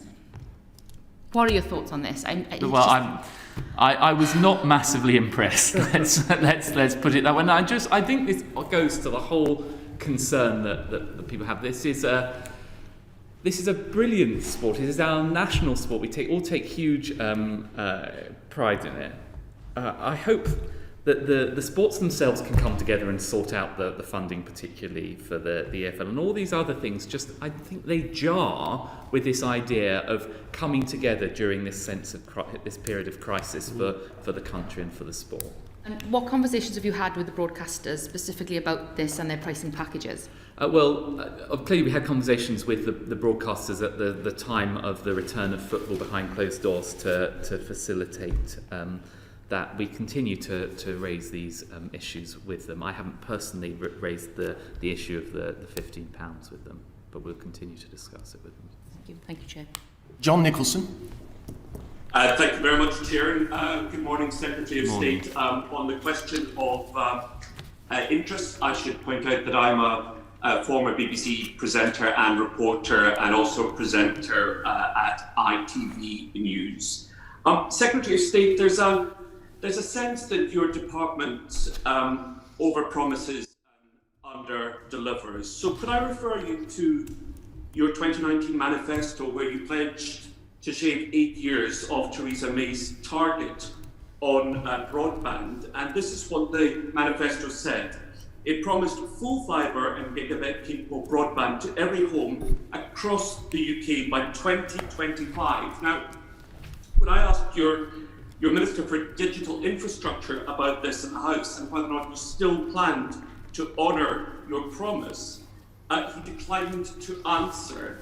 Can you tell me, will you honour that manifesto pledge? Well, first of all, you talked about the sort of alleged overpromising and under-delivering. I'm just finding the exact figure, but I believe it's around 27% of properties now have access to gigabit-enabled broadband, and that is rising rapidly. It's 27.17% coverage in the UK of gigabit enabled. That is partly because of this very ambitious target that we have set in our manifesto, and we're straining every sinew to be able to get there. I don't dispute that this is a very challenging target, but we are doing everything we can to make sure that we honour that commitment. Yeah, but that's not the question that I asked you. You've avoided answering the question I asked you. It's a very simple question. Will you honour your manifesto promise? Yes or no? We will do everything we possibly can to honour that, because Secretary of State, that's not an answer. To say that you will try to honour a promise is absolutely worthless. If you get married to somebody, you don't stand at the altar and say, yes, I'll do my very best to love, honour and cherish. I'm straining every sinew to make good on that promise. People would laugh at you in the church. So let's have another go. If you want to abandon the promise, that's fine. But will you honour the promise, yes or no? The reason why I have a degree of caution about this is that I don't have a crystal ball till 2025 to guarantee this thing can happen. What I can say to you... Sorry, Ms Nixon, if you will allow me to finish my answer. What we have done, though, is we have made enormous progress. I'm confident we're making good progress. We're up to 27% coverage with gigabit. We have we've committed to £5 billion worth of funding, and we're working with the Treasury through the spending review to achieve that. But what I don't doubt is what an incredibly challenging commitment that is. So 100% is every last part of the United Kingdom, including in remote parts of northwest Scotland, the very last house at the end of the very last lane. Secretary of State, this is a technique for the Today programme when you know you're coming up to the news headlines and you want to try and flannel. If you know the presenter will have to stop talking. I think this is a performance tactic from you, if I might say, on the other way around. Well, then perhaps we're both performing. So let's strip away the performance and let me just offer you one final chance to answer the question. Good answer. If you can do your best, try and avoid saying it's a very difficult target. We know that. Try and avoid telling me what you've already done, because you said that twice. Just tell me whether or not you will honour the promise that you made in your manifesto less than a year ago for full fibre and gigabit capable broadband to every home by 2025. We, as I've said, we will do everything we can to meet that. Secretary of State, you heard that. Back to you, Chair. Thank you very much, John. Damien Hines. Thank you very much, Chair, and good morning. Can I bring you up to online harms? Yes. And I want to first, could you just give us any update that you have on online harms, on the legislation, the identity, or confirming the identity of the regulator, the powers they will have, and your approach to harms which are so-called legal but harmful both for adults and children? Yes, so where we are with the development of the process, clearly we had the initial response, in terms of the full response. I have agreed all of those recommendations on it. I've agreed them with the Home Secretary. We are currently just finalising the clearance process through number 10 in order to get that out and into the public domain. In respect of the regulator, we have indicated that our preferred regulator is Ofcom.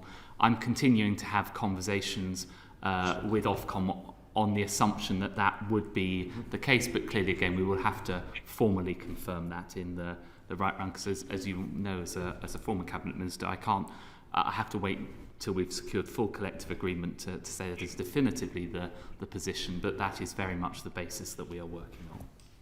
Can I give you take an example of self-harm as a online harm? And I remember a conversation with a representative of a photo-based social media network who had just changed their policy on posts on self-harm to have 3 different categories, and depending on whether it was sort of promotion or disclosure or recovery, there were different groups of people would be able to see these photos if it was in your network or not.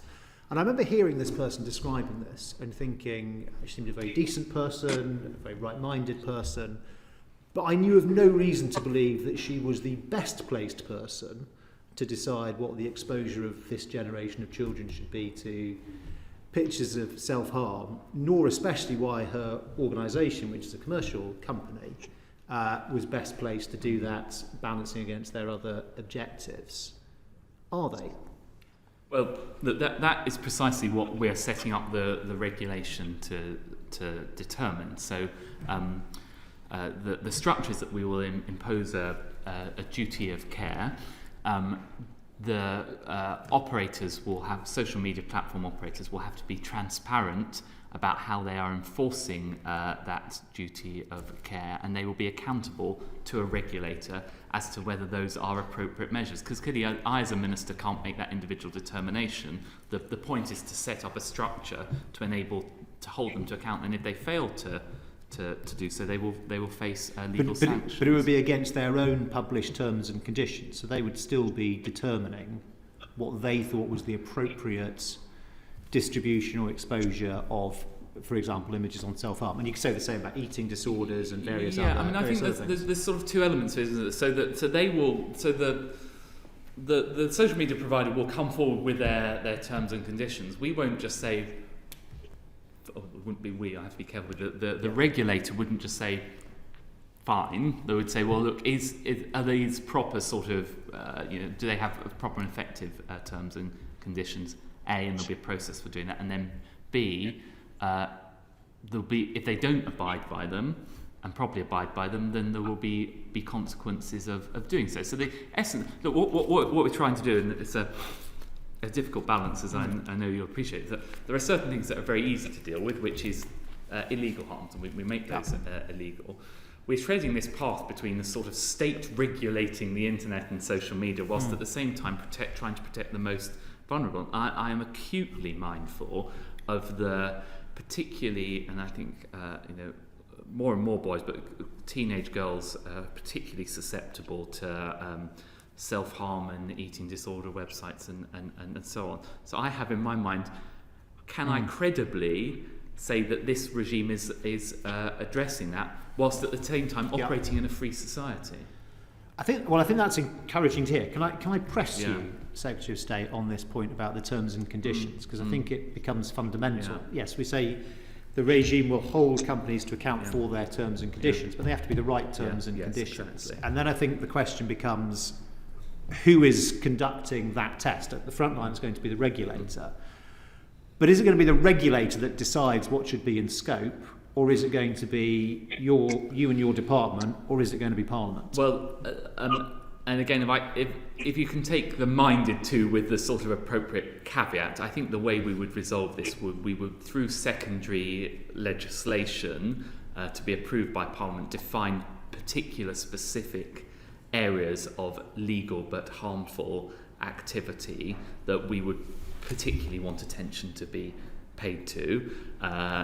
We would take advice on that. Ministers, clearly from the regulator, others ministers would make those recommendations, and Parliament would approve them in the normal way with the SI process. Can I take you through another example? Yeah. So we had TikTok at this committee recently, and they admit that at a period in their history they had a policy which essentially downgraded LGBT content and took action against certain content depicting people with disabilities. And they've said they've changed that policy. It's also alleged that they have had a policy, this matter is contested, but that they've had a policy of taking action against content which distorts a view of some other country's history. And an example given is the events in Tiananmen Square, or ongoing issues with Taiwan. Now, you might say the former category, LGBT and disability content, would be illegal because those are protected characteristics. But clearly, being a member of the Chinese Communist Party is not a protected characteristic one way or the other. Should it be in scope for the consideration of what constitutes an online harm if you have a social media platform that tries to skew political discussion? Well, I think that, and again, without knowing all the details of it, I think that starts to stray into the area of misinformation and disinformation, which is clearly a harm that we would seek to identify. And more generally, if you end up with social media algorithms which give preference to content that tends to frighten, disgust or shock, which lets falsehoods spread more quickly than truth, and generally deepens divisions in society and politics, even if no law has been broken along the way, is that a legitimate area for the legislation, for the regulator to be concerned with? Well, certainly the transparency around such algorithms is a very important part of it, and understanding what's happening, the appropriateness of it. What I'm slightly careful of in this is that there are two steps. First of all, this has to be confirmed as agreed government policy and announced in the appropriate way, and then within that we will have mechanisms to identify specific categories of harm and for Parliament to be engaged with that process. But I think all the points that you're making are wholly legitimate points about areas of concern. While I have the conscience at work, can we turn to more direct, immediate threats to children in particular on the internet, some of which have been particularly prevalent during this pandemic for all the reasons we understand. The UK Safer Internet Centre, I understand, relies partly on EU funding, which obviously will expire, as other EU funding streams will. When that expires, will you continue the funding of the Safer Internet Centre? Well, clearly we are going through a spending review process with the Treasury, but the default assumption I'm working on is to seek to continue funding where things had received that EU funding. But as you all know, that is all subject to ongoing discussions as part of the spending review process. And finally, for me, I'm sure you'll have seen this article in this morning's Telegraph on gaming disorder. Which I think it reports on a meta-study bringing together previous studies, which works out that the number of people with gaming disorder now apparently is estimated as being higher than the number of problem gamblers. I'm not saying that makes it a bigger problem than problem gambling, but a wider prevalence. Is this something that your officials at DCNS are working with Department of Health officials on to come up with an approach and an integrated plan? I'm afraid, given that, mainly because I was preparing for this select committee, I didn't have my usual chance to read the Telegraph, so I haven't seen that specific article, but I think it raises important points, and if I may, I'll follow up with you by letter on that. Thank you. Thank you, Chairman. Alex Davis-Jones. Thank you, Chair. Me again. To discuss, to touch on TikTok and online harms again. So, as my colleague has said, we questioned them last month and we discussed some of their policies which do discriminate against LGBT and disabled people and many more, and body positive content. If the company decided to reintroduce these policies, wouldn't your online harms legislation, as it's currently proposed, require them to continue discriminating against people in this way if it was in their terms and conditions? Well, first of all, and further to Damon Hines' point, clearly those sort of things, if they are infringing on protected characteristics, are covered by existing anti-discrimination laws, so they are illegal, so they fall within that category and covered by the law already. In terms of the things that are legal but harmful, then that is the whole point of the how the regime was set up, so they have to abide by their terms and conditions. But I'm acutely aware that the terms and conditions can't just be fig leaf terms and conditions, and for example in relation to anti-Semitism, and as ever with these things, there's clear illegal anti-Semitism and there's things that tend towards anti-Semitism. Across the board we have this challenge. I would certainly be looking, as we design, and you'll see this in the proposals as we develop them, that we would seek to address exactly that point, to ensure that actually they were genuine, particularly for the largest social media companies that have the resources to be able to do so, and TikTok will clearly be an example of that they have meaningful terms and conditions that address those kind of harms. That's good to hear. But how would the online harms legislation, as it's currently proposed, actually empower the regulators to take action against the policies such as those, or that they could encourage political censorship, which I know TikTok have been accused of? Well, they ultimately the regulator will have sanctions, and those sanctions would be in the form of initially in relation would be fines. And I mean, again, I don't want to sort of go into every last detail of the online harms legislation, but the appropriate sanctions would flow from that. Okay.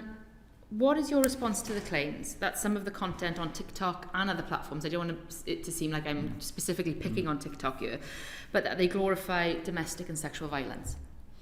Well, if that is the case, then it's appalling, and that is yet another example of the reason why we need to bring forward online harms legislation. Though it is worth noting that we're not sort of sitting on our laurels while it's going on. So in relation to child grooming and abuse and all those other things, we continue to engage very intensively with social media companies to see what further measures they should be taking. When was the last meetings you actually had with them on these issues, and also the Home Office?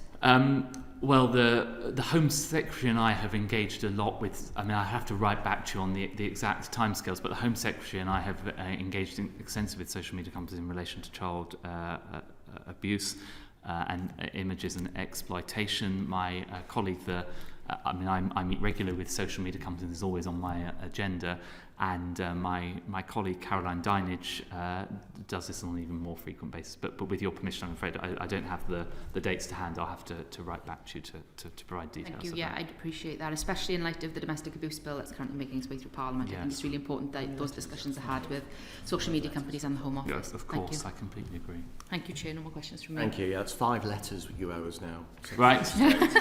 Very detailed questioning yes. from you. Well, but with your permission, maybe they could be one letter with 5 paragraphs. Secretary, just one very quick follow-up before I move on to Damien Green. Do you believe the scope of planned online harms legislation has expanded or contracted since you came into post? It has both expanded and contracted, in the sense that what I have sought to do is minimise the level of unnecessary regulation. So, for example, in relation to SMEs that are not really social media companies that could inadvertently be caught. The classic example I use is a small cheese retailer. The comments underneath there, well, at one point technically could have been covered by online harms. I don't think that is a realistic threat, so we've sought to carve out exclusions there. But at the same time, I'm looking to expand, for example, in relation to ensuring there are genuinely tough penalties, so that this has a meaningful impact on for example, very large players. Thank you. Damien Green? You prioritised obtaining data adequacy agreement with the EU. How's it going? We continue to have constructive discussions with the European Commission. The reality of it is, I suspect it is inextricably also bound up with wider trade discussions. So my starting point, and I I hope that this is the starting point of the EU, is that we are currently data adequate. Since we have left the European Union and entered the transition period, we have not changed any of our laws. So there is no reason why at the end of this year the EU should not accept we are data adequate and deem us so. There's absolutely no reason at all, because we haven't changed one single law. Now, I appreciate that through this process, now that we're a third country, the EU will want necessary assurances, and we're working with them to go through that. Well, and one of the things we keep hearing in other contexts is the necessity for no-deal planning. Everyone hopes we get a deal, but that seems perfectly reasonable, particularly at this late stage. So what contingency plans have you got if we don't get one? Well, so the risk here initially, as you will know, lies with EU to UK transfers, because our first and biggest contingency is to unilaterally declare the EU as data adequate. So there'll be no restrictions on companies or public bodies in the United Kingdom transferring data to the European Union. In respect of, and of course there's a sort of two-way flow with this, but in respect of companies and organisations transferring data from the EU to the UK, standard contractual clauses are the best way of achieving that. That is to say that they insert a clause, and we've got standard wording for that, which says that they are complying with EU data requirements, and in that way they would be compliant. So what happens on December 31st if we've not got one? Will data continue to flow both ways as it has done? Yes, well, certainly in respect of those companies that have taken necessary steps to ensure that they have those standard contractual clauses, it will flow completely normally. And of course, we're working to step up that engagement. Indeed, we're working with the devolved administrations and with government departments and public bodies and arm's length bodies, and then through to businesses, to make sure as many of them do that as possible. If they have not got those clauses, the companies concerned will be transferring at risk, and it will be up to individual data authorities, the equivalent of the ICO in each member state, as to what steps they deem necessary to take in relation to those companies that have transferred data without a data adequacy being achieved. I would not expect a cliff edge, but that in the end there's an asymmetry there, because clearly I, as a UK government minister, do not control the activities of member state regulators. Sure, but that must put a huge amount of business uncertainty for a lot of very important companies. Are they not beating a path to your door?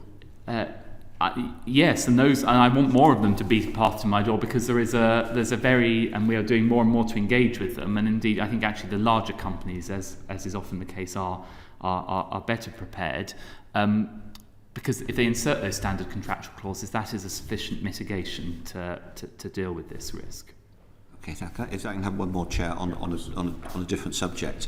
One of the successes in recent years has been the music export growth scheme, and I know the industry is worried that it might sort of disappear in a post-COVID world where the Treasury is perhaps looking for every last penny. Do you still support the scheme and hope it continues? Yes, we continue to support it. I think, in fairness, clearly it's a tough spending round, and we're going through it. I think, in fairness to the Treasury and Treasury ministers, and the Chancellor in particular, what he appreciates, as I appreciate, and I know members of this committee appreciate, is that, particularly in respect of the cultural and creative industries and the digital and tech, DCMS are responsible for the two biggest growth areas in the economy. It will be those jobs of the future that will be generated. So the Treasury has shown a willingness to invest to support that, whether that is creative industries and film tax breaks, whether it's in relation to the Cultural Recovery Fund. There has been a willingness to make that investment. Okay, thank you. One very quick follow-up in that. You stated in the answer to Damien that there was no reason for us to be incompatible with the EU in terms of digital services. we heard yesterday from Dr. Chen from Nottingham University, and he stated very clearly that the 2018 immigration bill, or immigration law, effectively made us incompatible with the EU in terms of visa and visa data. What do you have to say to Dr. Chen? Because he was very, very adamant that actually we would find it very difficult to effectively be compatible. Well, the process of these discussions with the Commission are to iron out those sort of issues. But the point is, we are, as I sit here today, we are data adequate, courtesy of the transition period. We're data adequate on the middle of October. We were data adequate at the on the day that we left the European Union. We haven't changed anything, so the assumption should be that we are data adequate going through. Now, I appreciate that the Commission will have concerns, and as those issues arise, we are happy to work with them to provide the necessary reassurances to address those issues. But the first principles position is if we are data adequate now, the mere act of formally ending the transition period and becoming a full third country, that switchover should not be the thing that shifts us from being data adequate to not. The academic Dr. Chen was arguing effectively that what's happened is that since we started this process, this never-ending process of Brexit, we have effectively changed our laws, which means that effectively we have now become out of sync in terms of data with the EU.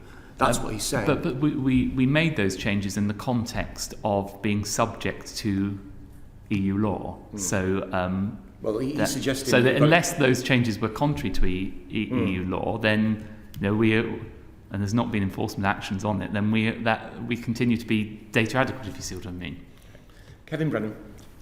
One of the bedrocks of that success you talked about of our creative industry sector and the music industry and so on is actually the BBC. It provides a hugely positive gravitational pull in that direction. Almost accidental intervention, which has been incredibly successful, really, for our country. We had the new Director General in front of us, Tim Davey, recently. He seemed, I think, to most of the committee like a pretty sensible, pragmatic, former Conservative Party activist, and I think we were all quite impressed with him.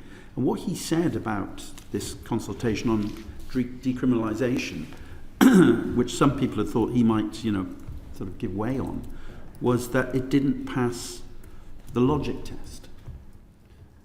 What's your reaction to that? Well, clearly I've discussed this at length with the Director General. I think it was right that we conducted this consultation into decriminalisation. I do think there are major challenges around decriminalisation, which we can continue to consider, and we will publish our response to the decriminalisation consultation. I am concerned that in doing so, were we to choose to do so, that we do not send a signal that it's acceptable not to pay your TV licence. So I think I'd be concerned about sending signals around non-payment. I also think it shouldn't be there are wider questions around the funding of the BBC from 22 to 2027, and again, we have to consider those points as well. Am I wrong in sensing in your answer that you're preparing to push back really on number 10 on this and against Dominic Cummings and those whose agenda this is? Simply because it isn't decriminalisation in a way is a misnomer, isn't it? Because it doesn't actually, it won't stop people from having to pay their licence fee, and instead of what actually happens in practice, which is that nobody goes to prison for not paying their licence fee. Sometimes people go to prison for refusing to pay all sorts of fines, and the licence fee might be included in that. But in actual practice, that's not what happens. And in practice, what would happen if you went down this route was you'd have bailiffs knocking at people's doors because they hadn't paid their licence fee. So am I wrong to sense that you are, having looked at the facts, and it's the right thing to do as Secretary of State, having looked at the facts, that you're coming to the conclusion this is probably not a route you want to go down? Well, first of all, I would take issue with the characterisation of this somehow being a Don Cummings agenda. I've never had I have conversations with him about many things. I've never had a conversation with him once about the BBC or decriminalisation or anything else like that. So who's been driving it then? Well, we announced a public consultation on this because the legitimate questions about whether people should should ultimately face a criminal sanction. The end result, and I accept the points you're making have been well made during the consultation, that it's not the case that you go to prison straight away if you don't pay your TV licence. It's at the end of a long process. I think it was appropriate that we look at that. The government is now considering its response, but the sort of issues that you've raised are legitimate concerns that have been expressed during the course of this consultation, and we will weigh those up in making a determination. Yeah, to just try to understand that a little bit further, if it isn't from, and I accept your explanation, if it isn't from Dominic Cummings and from Number 10, how did this whole thing come about? It wasn't in your manifesto. It suddenly emerged when Nicky Morgan was temporarily Secretary of State after the election and was announced. It sort of came out of a blue, almost as if it looked as if it was a signal of an full frontal attack on the BBC. Really. Well, I'm afraid I can't account for a decision in that sense that was made by my predecessor, and I'm sure she would have given evidence to this committee as to the nature of that decision. The decision that faces me as Secretary of State is to consider the outcome of that consultation and determine the next steps. I think there are legitimate reasons for doing so, because it is a very legitimate question to ask about whether you should ultimately have a criminal sanction. There are, of course, many other big decisions that we have to take around the BBC, not least the licence fee settlement for 22 to that's much more 27. important. But this would cost £200 million a year to the BBC, obviously, so it's not a small matter. Well, part of the consultation is to understand those figures, and you make an appropriate judgment. Well, I hope I'm right in sensing in my water that you might be going down the pathway of rejecting this particular proposal. Can you tell the committee when you're likely to be able to publicly say what you're going to do about that? Because it is a cloud hanging over the BBC at the moment. Yes, well, I mean, I hope to do so in relatively short order. I'm conscious of giving promises that I don't. You said you'd do it by the end of the year. Yes, I stand by that. Yeah, okay, I stand by that. Can I just ask you about regarding your plans to tackle obesity by restricting advertising on television? Why are there no penalties for online breaches of this kind? And will you at least give public service broadcasters and others who rely on advertising the assurance that if you do this sort of thing for broadcast advertising, that given that online advertisers are direct competitors with the broadcasters, that you'll make sure that they are subject to exactly the same restrictions? The short answer is yes, and that is a very important point, that at a time when traditional broadcasters are under revenue pressures, well, I don't want to accentuate a trend by creating a disparity over that. So we would seek to implement any measures concurrently. One just tiny short question, Chair, with your indulgence, on moving back onto the football question. Cardiff City, who's located in my constituency, were in touch with me yesterday in relation to this. And I suppose, apart from the kind of Security Council of the United Nations type aspect of this, i.e. that you create a sort of a club that has a veto over decisions elsewhere in football, apart from that aspect of the proposal that was floated by Liverpool and Manchester United, what was wrong with the proposal? I think that was my principal concern around it, and I think it's a pretty fundamental concern because it completely restructures the sport, and in doing so preempts a fan-led review and all those other measures. And I think that in turn has quite profound consequences in terms of locking in a small group of clubs at the top. It changes the incentives of the way, for example, broadcasting revenues are split is different, and I think could have consequences around the competitive elements lower down. But my underlying point with this is, why on earth now, when we have this immediate crisis facing football, are we debating something instead of dealing with the main issue? It just feels to me a massive distraction. It doesn't feel where fans are and others. Okay, thank you, Chair. Clive Efford. Yeah, can I just follow up on that? Because the Premier League is a company of 20 shareholders, which is the 20 clubs in the Premier League. It doesn't. So what's being proposed may fundamentally change the way the Premier League runs its own affairs, but it certainly doesn't fundamentally change the way that football is governed.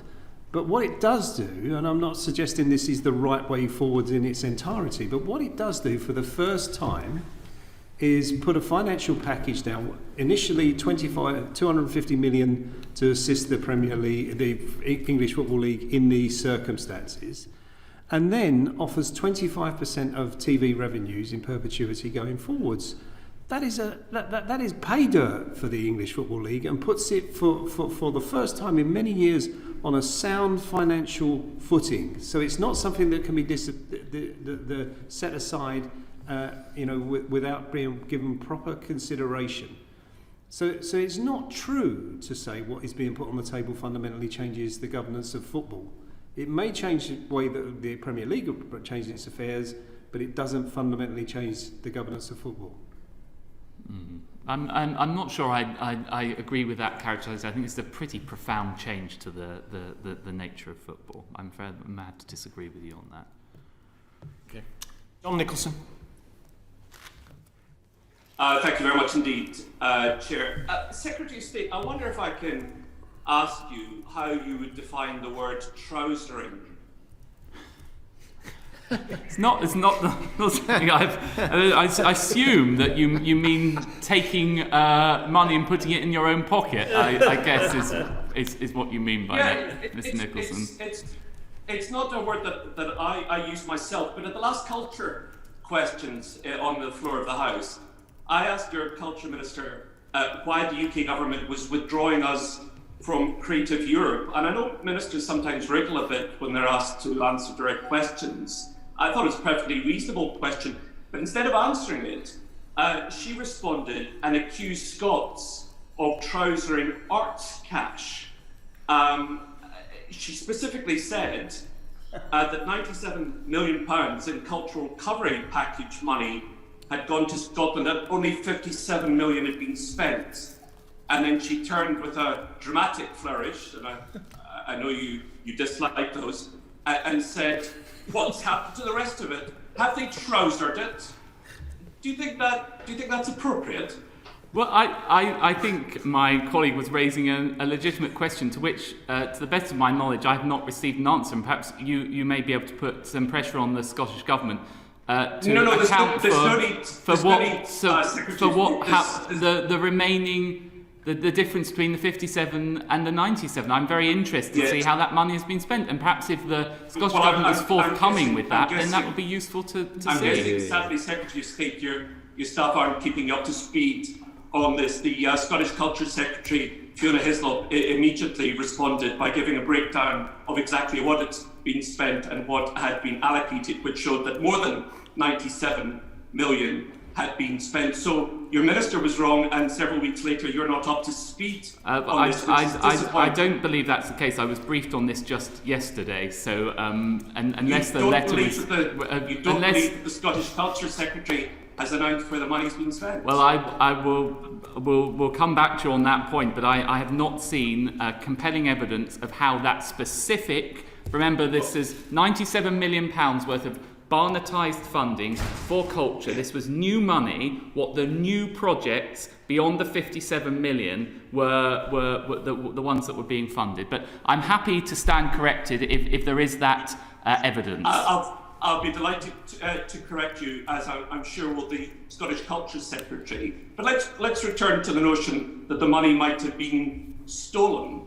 Do you think that's an appropriate answer for your Culture Minister to give on the floor? It really debate Secretary of State to indulge in this sort of foolishness. Well, I think you're asking me to act as Mr. Speaker. I think this is a point of order. Perhaps I might advise you, Ms. Nixon, to raise it as a point of order on the floor of the House. I completely agree with you. I wrote to the Speaker about this point, and he advised me to seek an apology from your Minister. And if she did not apologise, to raise it on the floor. I've written to her, she's refused to apologise, hasn't responded, and I will be raising it as a point of order. So I take your point. Perhaps you could just answer my question very briefly. Why are we, the question she didn't answer, why are you pulling us out of Creative Europe? Well, because now that we have left the European Union, we'll make appropriate arrangements to suit the United Kingdom. And actually, as part of the spending review process, we are working through how we can use this money to support the United Kingdom, and indeed the whole of the United Kingdom. And I think there's much we can work together on. If you look at the creative industries, there's huge opportunities for us to work across the four nations of the United Kingdom. Think, for example, of the film industry, where there's huge strengths in Scotland, there's huge strengths in Wales, and of course there's huge strengths in England, for which I have responsibility. And I think there's a real opportunity to be more outward-looking and global in relation to what we do. So this is about saying we're no longer part of the European Union. We had this sort of effectively imposed on us in the sense that it was a part of a project that suited the needs of all the members of the European Union. Instead, let's take this opportunity to develop something that suits the needs of the four nations of the United Kingdom.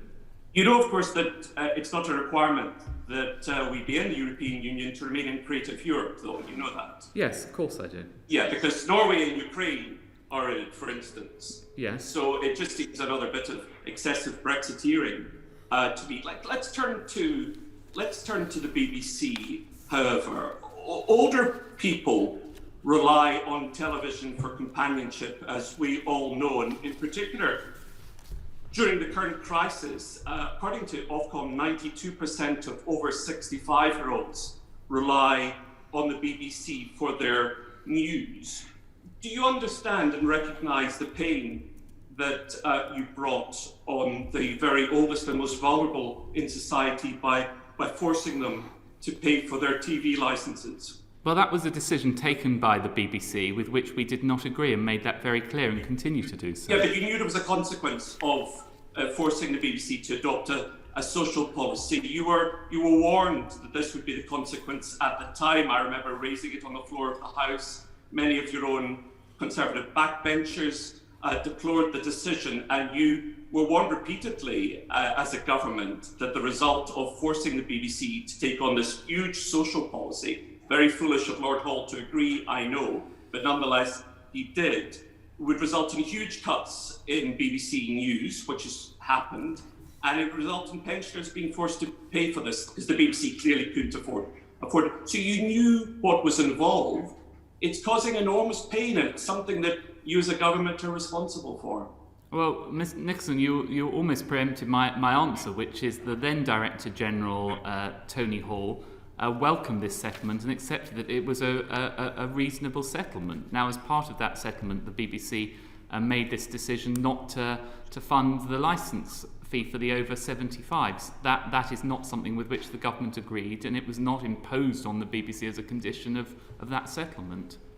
Well, it was really, because previous Conservative governments had tried to do it, and the only way that the BBC managed to stave it off was by threatening the mass resignation of the board, something that Tony Hall was not prepared to do. I think he enjoyed his position too much. But everybody who was a party to those negotiations warned you as a government that the end result, no matter how much you try and blame the BBC, the end result of the imposition and the settlement that you reached was that over 75s would be forced to pay for their own TV licences. It was your government's policy, and it's causing a lot of hardship to old folk who rely on their television. Well, I think we can go round in circles on this point, that this was a decision for the BBC with which the government disagreed. The position couldn't be clearer. Yeah, but you didn't know that this would be the result. It's all very well to be party to a bit of unpleasantness and then say I really disagree with the results of my own actions. But the Conservative government was responsible. Let's move on to Channel 4. Have you any intention of privatising Channel 4? Well, I think it's important that we look at the whole future of public service broadcasting. If you think about how much public service broadcasting has changed in the past 20 years, we've gone way beyond the shift from analogue to digital. We're moving onto platforms. I mean, I don't go home and watch whatever's on the box as I did 20 years ago. I'm sure you also use BBC iPlayer, you use Amazon Prime, we use Netflix. And the younger generation still are using self-generated content on YouTube and so on. I think it's an appropriate moment to look at the overall governance of public service broadcasting. That's why I will shortly be announcing a panel to review a public service broadcasting, to bring together these different threads, the work that this committee has done, which we'll be considering very carefully, the work that Ofcom has done, and then thinking about the future landscape for public service broadcasting, not just the BBC, but the other public service broadcasters, which clearly include ITV and Channel 4, amongst others. Sorry, was that yes or no? Well, I told you that we are reviewing all of it in the way that I described.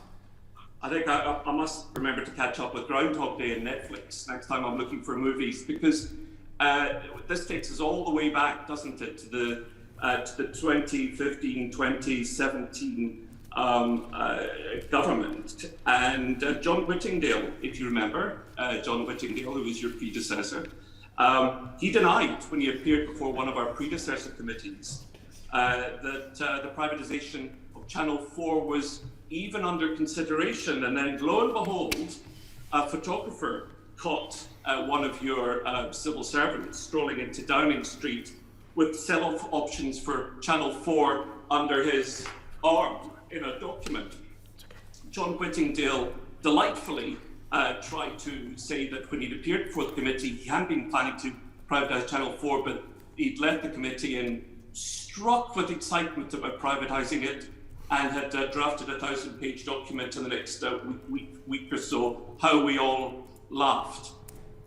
You do realise, of course, that the result of privatisation of Channel 4 would be devastating on Channel 4 News, for example, because no private owner would ever fund that level of investigative journalism. But I don't think it's unreasonable that, given the massive changes in the public service broadcasting landscape, we in an orderly way, we review the public service broadcasting landscape, and of course all options need to be on the table, but it's precisely to understand those sort of considerations that we won't move precipitately on this. We will undertake an appropriate review with all options on the table. Which you did last time. The problem is that you guys really hate Channel 4 News. I think there's always this sort of slight hint of menace about the way you talk about it. Your own Prime Minister is too feared to appear for it, I think, as your dear leader once said. He's too scared to appear on Channel 4 News. There's a boycott of Channel 4 News at the moment because it's so effective at pinning him down. So there's always a kind of slight hint of menace about this. Listen, can I close by just returning to Kevin Brennan's excellent line of questioning about returning to the kind of controlling bullying thought. Your department, we saw, required recipients of the government's cultural recovery funding to offer you lavish praise. Now, you tried to massage this earlier on. I'll quote you. You said, "We encourage them to publicise it, and we encourage people to talk about it," you said to Mr. Brennan.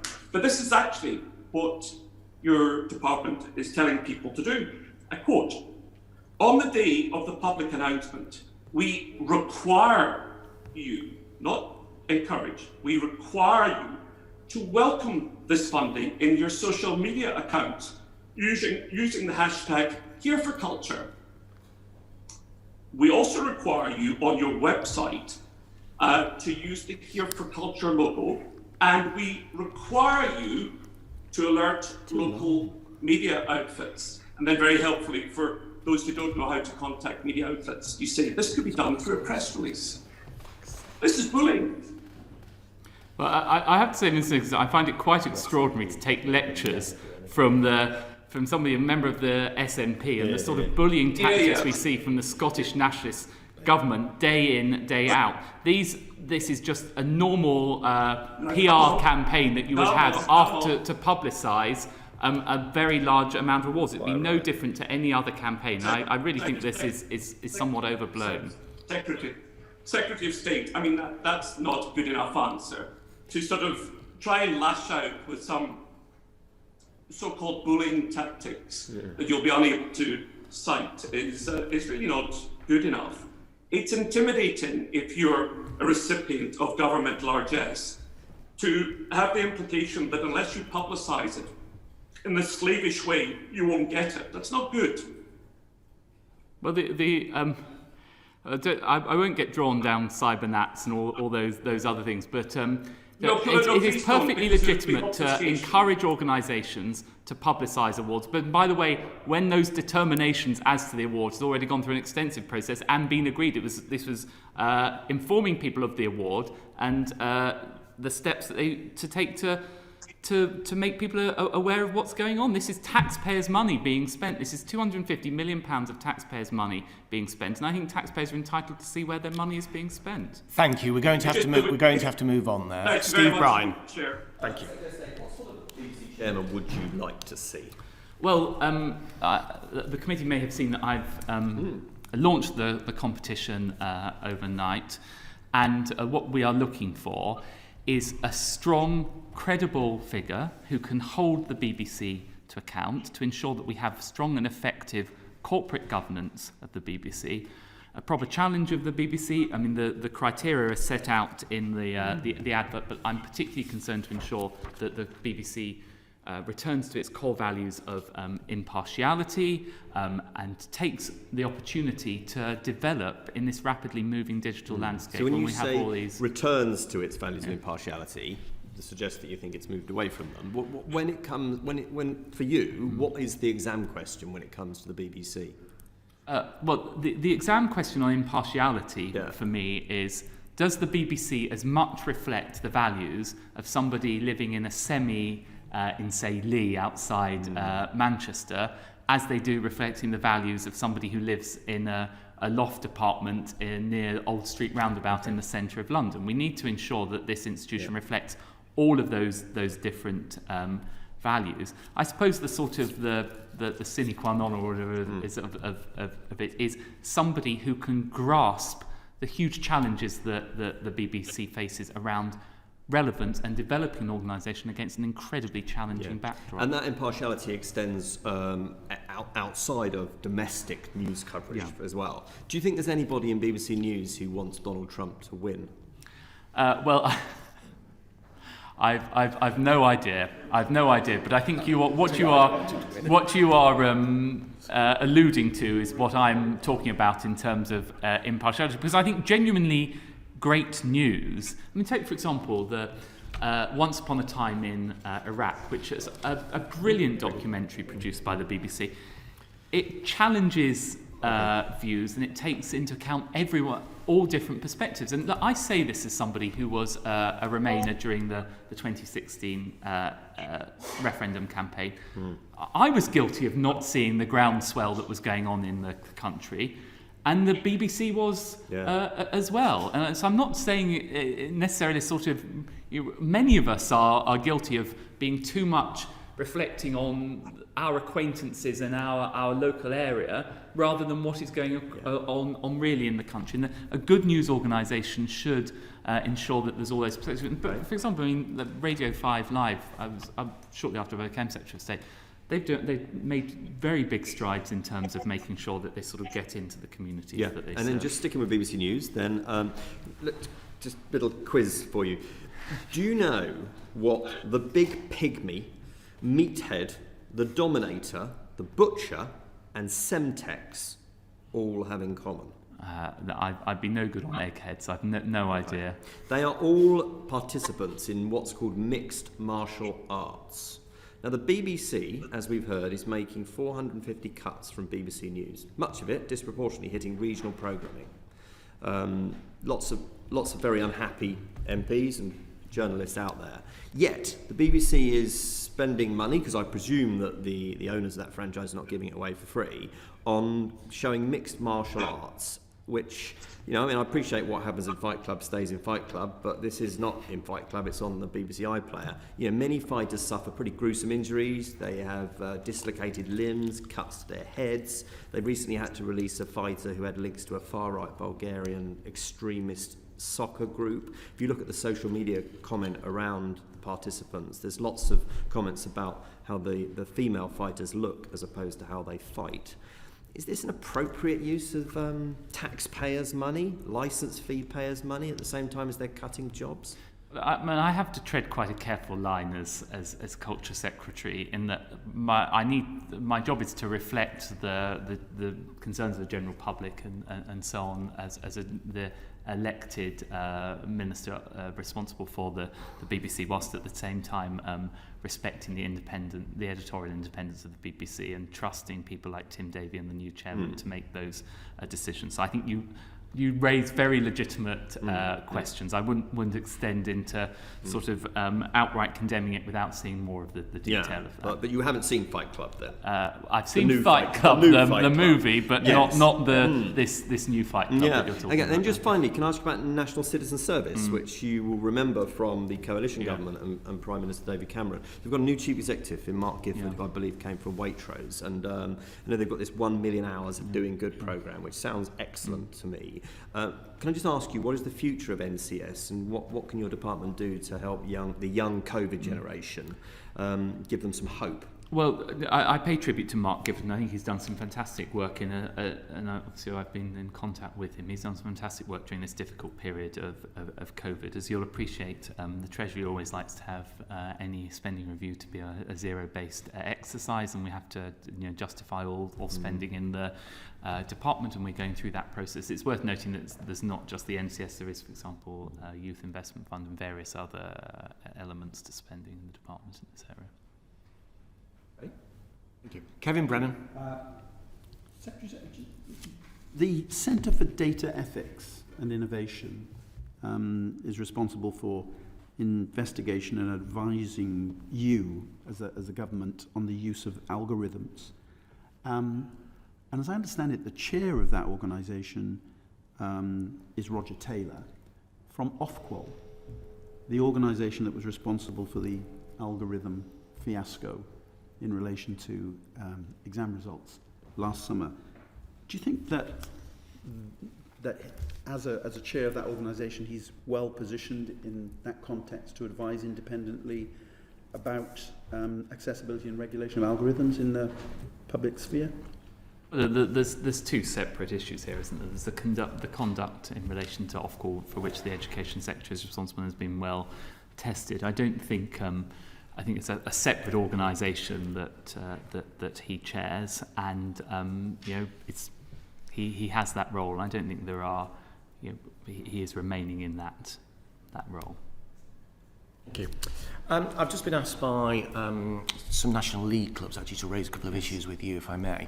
Just in terms of the bailout package, the 20 million, it is 20 million, isn't it? No, it's 10 million to take us through to the end of 10 million to take us through to the end of the season. Yeah. Okay. No, it's to the end of this season. This year for now. So we're taking us, because we don't know where we'll be beyond January. So this takes us up to that point, and then clearly our intent is very clear as to where we are going with this. But where did the 20 million come from then? Because that's what was reported on the BBC. Right. So 10 million is the figure that we are. Yeah. I raised it at the dispatch box, and the minister didn't dispel. Right. So it may be that we're sort of shorthand taking either side of Christmas and taking it to 20, if you see what I mean. Okay. But the 10 million is the issue. So the 10 million. Yeah. This is being distributed. Yeah. How is it going to be distributed? Because there's a concern here that effectively it's just being done on attendance. So, for example, there are larger National League clubs, let's say Notts County, which get 6,000-7,000 per game, and then you've got other clubs which may only get 1,000 or 1,200 per game. And their argument is that actually their total revenue isn't about tickets, it's actually about the hospitality around the tickets. And as they can't do that hospitality, they therefore need a different way in which it is calculated. So therefore it's not based on just attendance, but on the total revenue of the club. Are you minded to adopt that approach?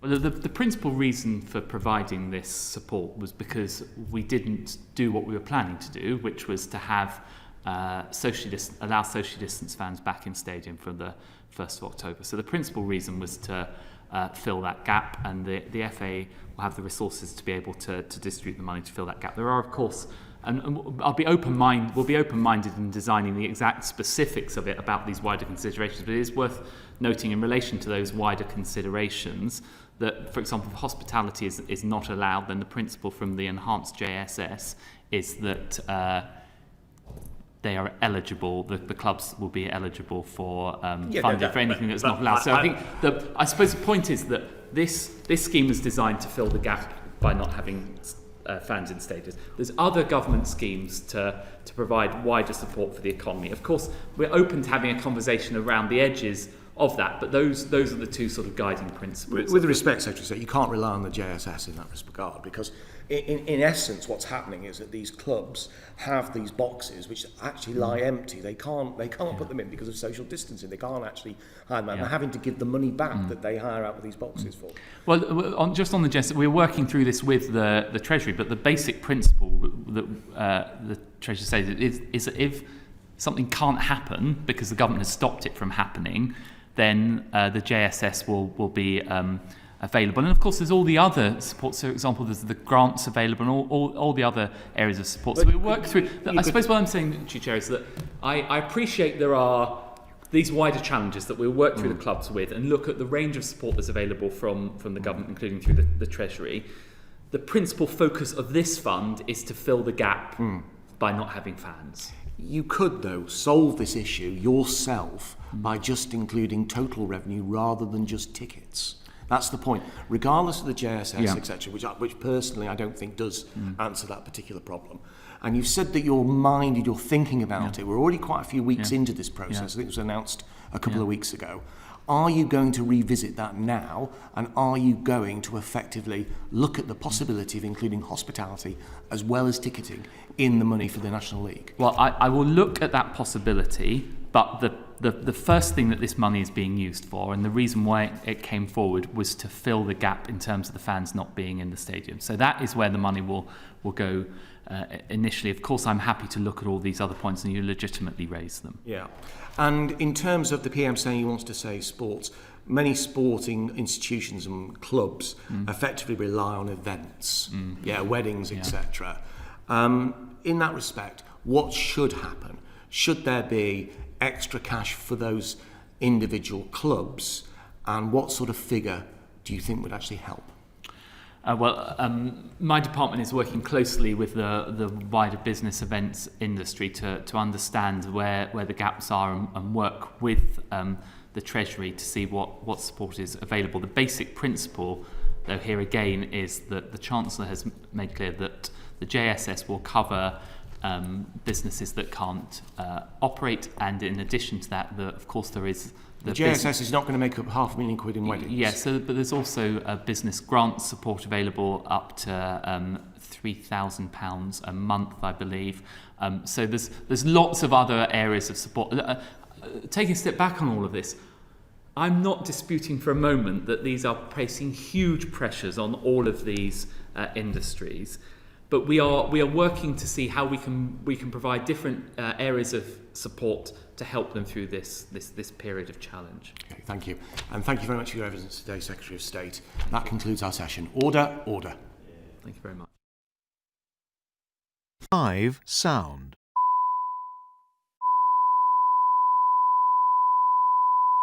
Committee Room 5. Sound.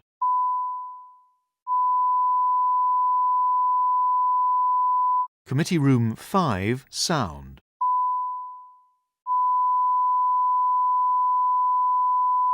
Committee Room 5. Sound.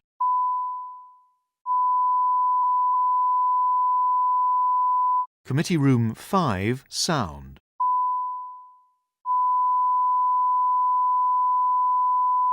Committee Room 5. Sound.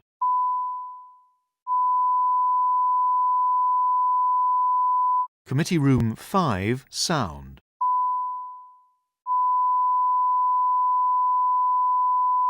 Committee Room 5. Sound.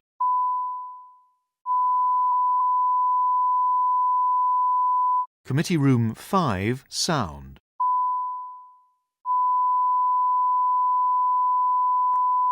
Committee Room 5. Sound.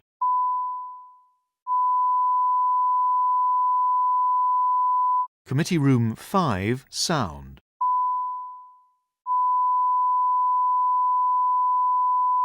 Committee Room 5. Sound.